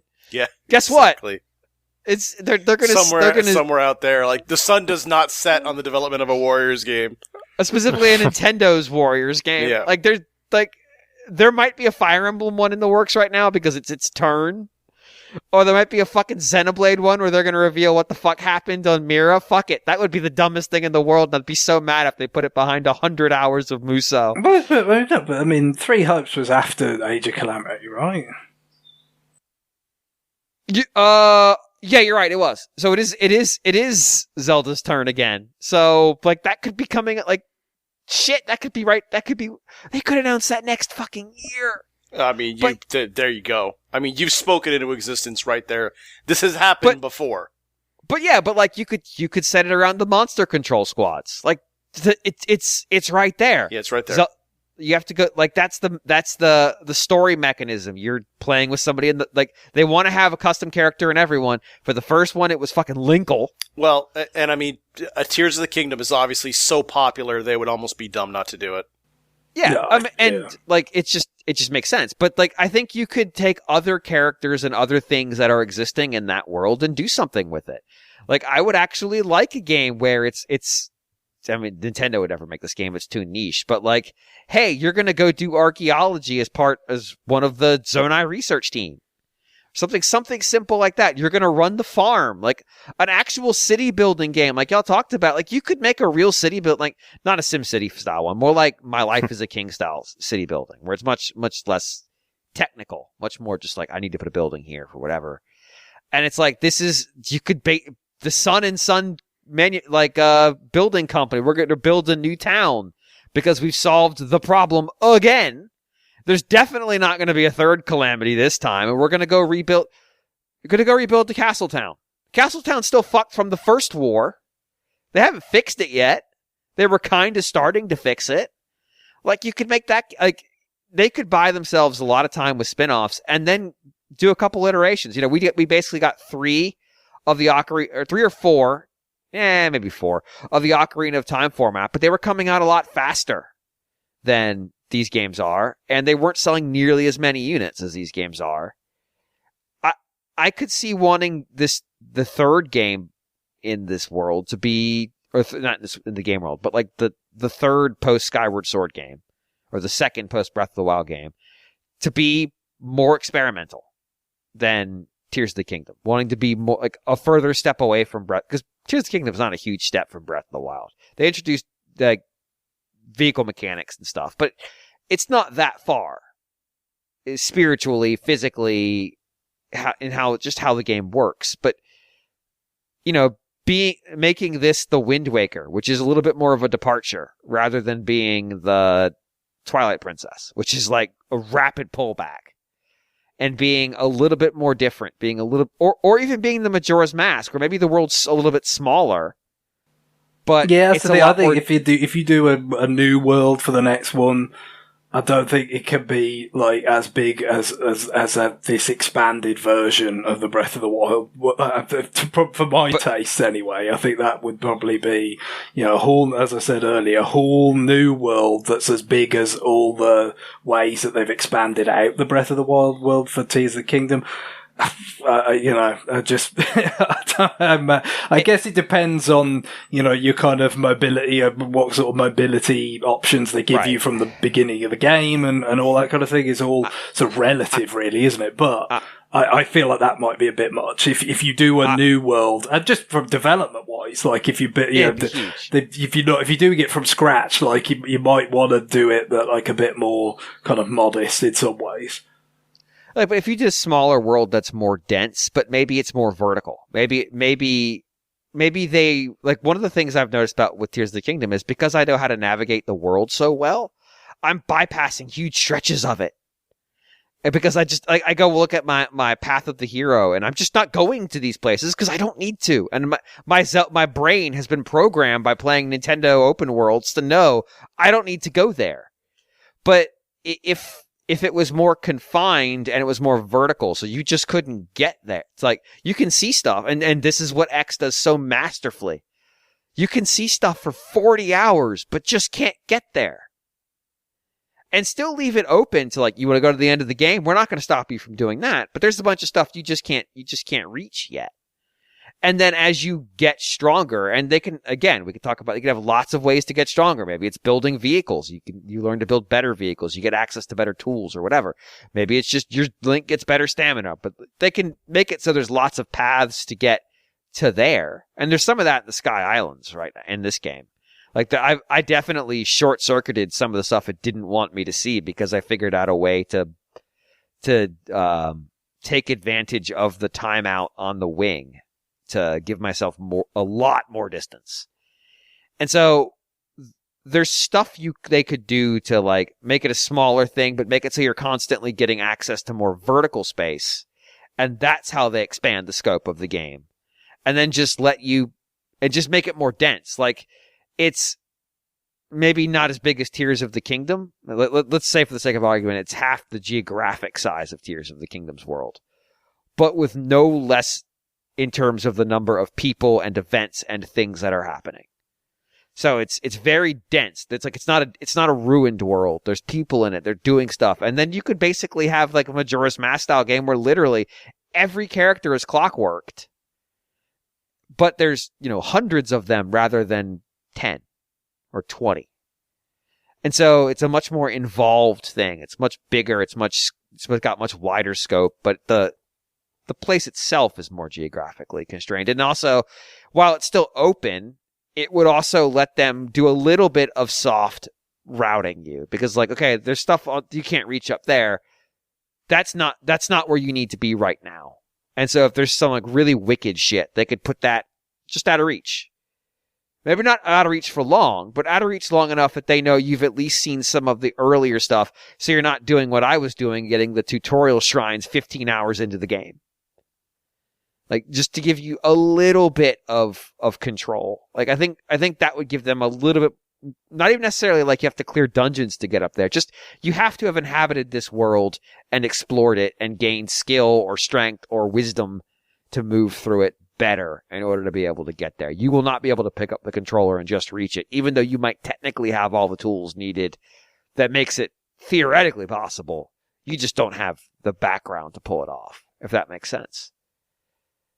And just let you gain power that way. And so the world opens up to you. And so it's less about, I'm just going to climb to the highest peak I can see and hang glide and see what I can find. It's more about, I'm exploring at this level, and then my scale moves up, and then my scale moves up again. X style. And that's such a cool part of X, is just watching the world scale up with you.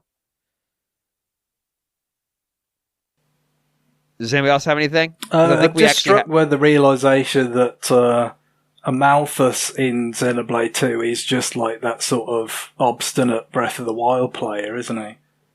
He just kept climbing the world tree when he's not really supposed to, and then he becomes Amalthus is my start of of Tears of the Kingdom. He becomes like a sort of demigod for like eons just because he was too bloody stubborn. Like, you're not meant to climb the world tree, you bloody dope, but we didn't actually prevent you from doing it. Yeah, like that. So the funny thing is, because of all of my time doing things I wasn't supposed to do at the start of Tears of the Kingdom, by the time I came down to Hyrule Field, I was already basically a fucking war god. You have a Praetorium now. You are the Pope. Well, yeah, there is that. I'm the Space Pope. Yes, Link the Space Pope. To be fair, he became the head of a religious state that had and he installed a fucking laser beam on his continent and turned it into a goddamn Death Star. Amalthus is a hero. That's cooler than the Pope Mobile. Amalthus is just like, he's so fucking cool. He's just like, you know what? You know what my plan is? My plan is to just fuck everything up. It's like, well, okay, and then what? Did I say there was an then what? No! I said my plan was to fuck everything up. There's an elegance to that. What are you gonna do with? You've got all this power. What are you gonna do? Burn. Okay, cool. Which is also very much the obstinate Breath of the Wild player. You've got all this power. Now what are you gonna do? I'm gonna set that Moblin camp on fire. Okay, but why? Because fire. I'm going to throw 10 hornet's nests at them and see what happens. It's just a petulant child, but he just happens to be a petulant child with god powers. It's great. What a Class A winner Amalthus is. He's got a sick song, though. How about that? I want a sick theme. Can I get a sick musical sting when I come down the mountain? Ragged and tired and angry. Dragging a Moblin head behind. It's got a sick musical theme that if the characters could hear this song, they would know he's not a good guy. If only the heroes could hear the character plot music, they would understand better. They should really listen. I want a Tears of the Kingdom world-based sailing game where you're just a merchant. There it is. I did it. It's Weapon Shop Deo Mase, but your only client is Link. And you can only sell him rusty shit. It's like, what do you got today? I got this rusty spear. You want this? Oh, Weapon Shop Deo Mase and the Tears of the Kingdom world would be so stupid. Greg, I think we had our new business on Tears of the Kingdom as through this email. Oh, yeah, definitely. Like I said, we already mentioned we haven't quite seen the credits yet, so... I will definitely see it over the long presumably by next week we will have done. Yeah, we've got a long weekend here, so I'll probably have seen it by the end of that, so... Cool. All right. Well, I think that's going to do it for the show this week. It needs to do it for the show this week. Emails go to rfn at NintendoWorldReport.com. That's rfn at NintendoWorldReport.com. Greg, what is our music to wrap the show this week? Well, the thing that everybody's talking about with Nintendo this week, which I mean nobody's talking about, but that's why I'm sort of going to sort of highlight it, is they did the kind of dump of the other Super Mario Advance games. They sure did. I mean, I feel like it's probably the appropriate way to handle them, in a way of just like, yeah, let's do them all three of them, because the fourth one was already there with the launch group of GBA games on the expansion pack for NSO. Let's just do them all at once, so it's not like people could complain about them each time if you drip feed them more so. and also do it when everybody's just talking about Zelda instead. I think it's surprisingly self-aware, I dare say. It is. No, considering like they didn't do that with Mario Party 2 and 3 on the N64 part of it. I'm a little bit surprised at the self-awareness, but yes, they have put those out. But I am going to use it as an excuse to either... We're using the Super Nintendo version because it's just better. But the closing music from Yoshi's Island, we've not used it before. It's a classic. It's has got the most wonderful use of the Super Mario Brothers level clear, flagpole fanfare at the end of it. Just perfect. And again, music was not better on GBA. So it's, especially with Yoshi's Island in particular, like you lost some of the graphical effects from the Super FX chip, and the visible play area was reduced, and you obviously got the voices that everyone loved so much from those games. So yeah, not the most exciting. It added a few levels, and it replaced a lot of the audio clips with the Yoshi story sound effects. Yeah, exactly. The voices, exactly. But I mean, that's the best thing you can say about it, really, is that I haven't played that version since like 07 or something, so my recollection's not that great. But and I mean, why wouldn't you just play the Super Nintendo version on regular NSO? But the levels at least do give you some reward for like getting a good score, rather than just a perfect one. Because in the original Yoshi's Island, the unlockable levels were contingent on getting 100 in each of the 8 levels in a world. Which now, I think with the GBA version, it's like, well, we've got another set of new unlockable levels, and you don't have to like get perfect scores, though. You just get like decent ones, and that's like that gets so that addresses something, one of the weaknesses of the original Yoshi's Island. But I don't remember those levels being particularly amazing, but it's something. I do like that we started the show with numerical debauchery in naming a fucking trilogy Delta, and now we're dealing with the absolute kings of numerical debauchery, in which there are 2 games that you could have legitimately made the second Super Mario Advance game, because they're both numbered as 2, at least in a region, in the case of Yoshi's Island, and said, no. We're going to give the title of Super Mario Advance 2 to literally the only game that couldn't have it. Super Mario World. That's true. It's like, I could have given it Yoshi's Island. We could have given it to Mario 2. No, that's going to be the first game. Because fuck it, who cares? And then we're gonna pull the final sin, which is the one we already had. Yeah, the truest sin. 3 and 4 of Mario Advance 4, Super Mario Brothers 3. You absolute bastards! They could have made that the 3rd game. And they made Yoshi's Island the 4th game, and no one would have complained. You mean Super Mario World 2? Well, I made that joke that could have been 2, because they could have called it that and said, you're going to call it Super Mario World Advance 2 or whatever. and gotten away with it. Or they could have gone with the one that's just called Super Mario Advance, which doesn't have the subtitle, which is actually Super Mario Brothers 2, or Doki Doki Panic, or whatever. Fuck it, who cares? We're all going to die eventually. I said, no.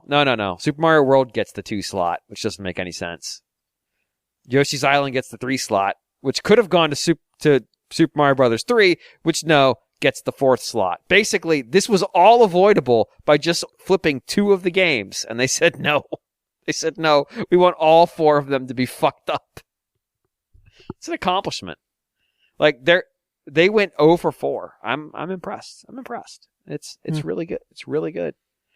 So yeah, you can go play weird. Is every game in the Super Mario Advance series already on the system and on NSO? Well, I yeah, believe mean, so. Super Mario All Yeah, they Stars would be. is on NSO for a start, which gives Right. you them. But then also, the NES games obviously are there. And then Yoshi's Island is there, on NSO, which it wasn't on Virtual Console years ago. Right. But the NSO's got a lot of FX. You've got Stunt Race FX and Star Fox 2, and so you've got a lot of them basically. So Super Mario Brothers 2 is now on NSO 3 times. Is that what you're telling me?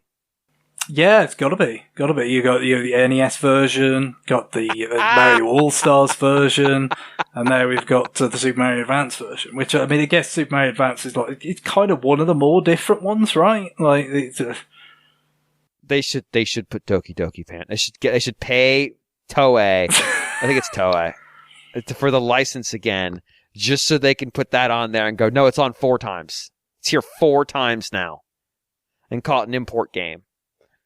Oh. But is that? I guess Japan's just gotten used to that being a Mario game. Oh yeah, we came at Super Mario Brothers USA like in the early 90s, for the sort of real tail end of the Famicom when Super Famicom was already a thing. But it did get kind of, and then of course it was in Super Mario All Stars everywhere that way. So yeah, it's been accepted, and then of course Yoshi's Island has a lot of Doki Doki Panic, Mario 2 stuff in it with the Shy Guys and stuff. Yeah. So really, to wrap it all up, what they should have done is they should have called it Super Mario Advance 4 Super Mario Brothers 3 Delta. Yes. And now it's time to go. Bye, everybody. Later. Bye. Bye bye.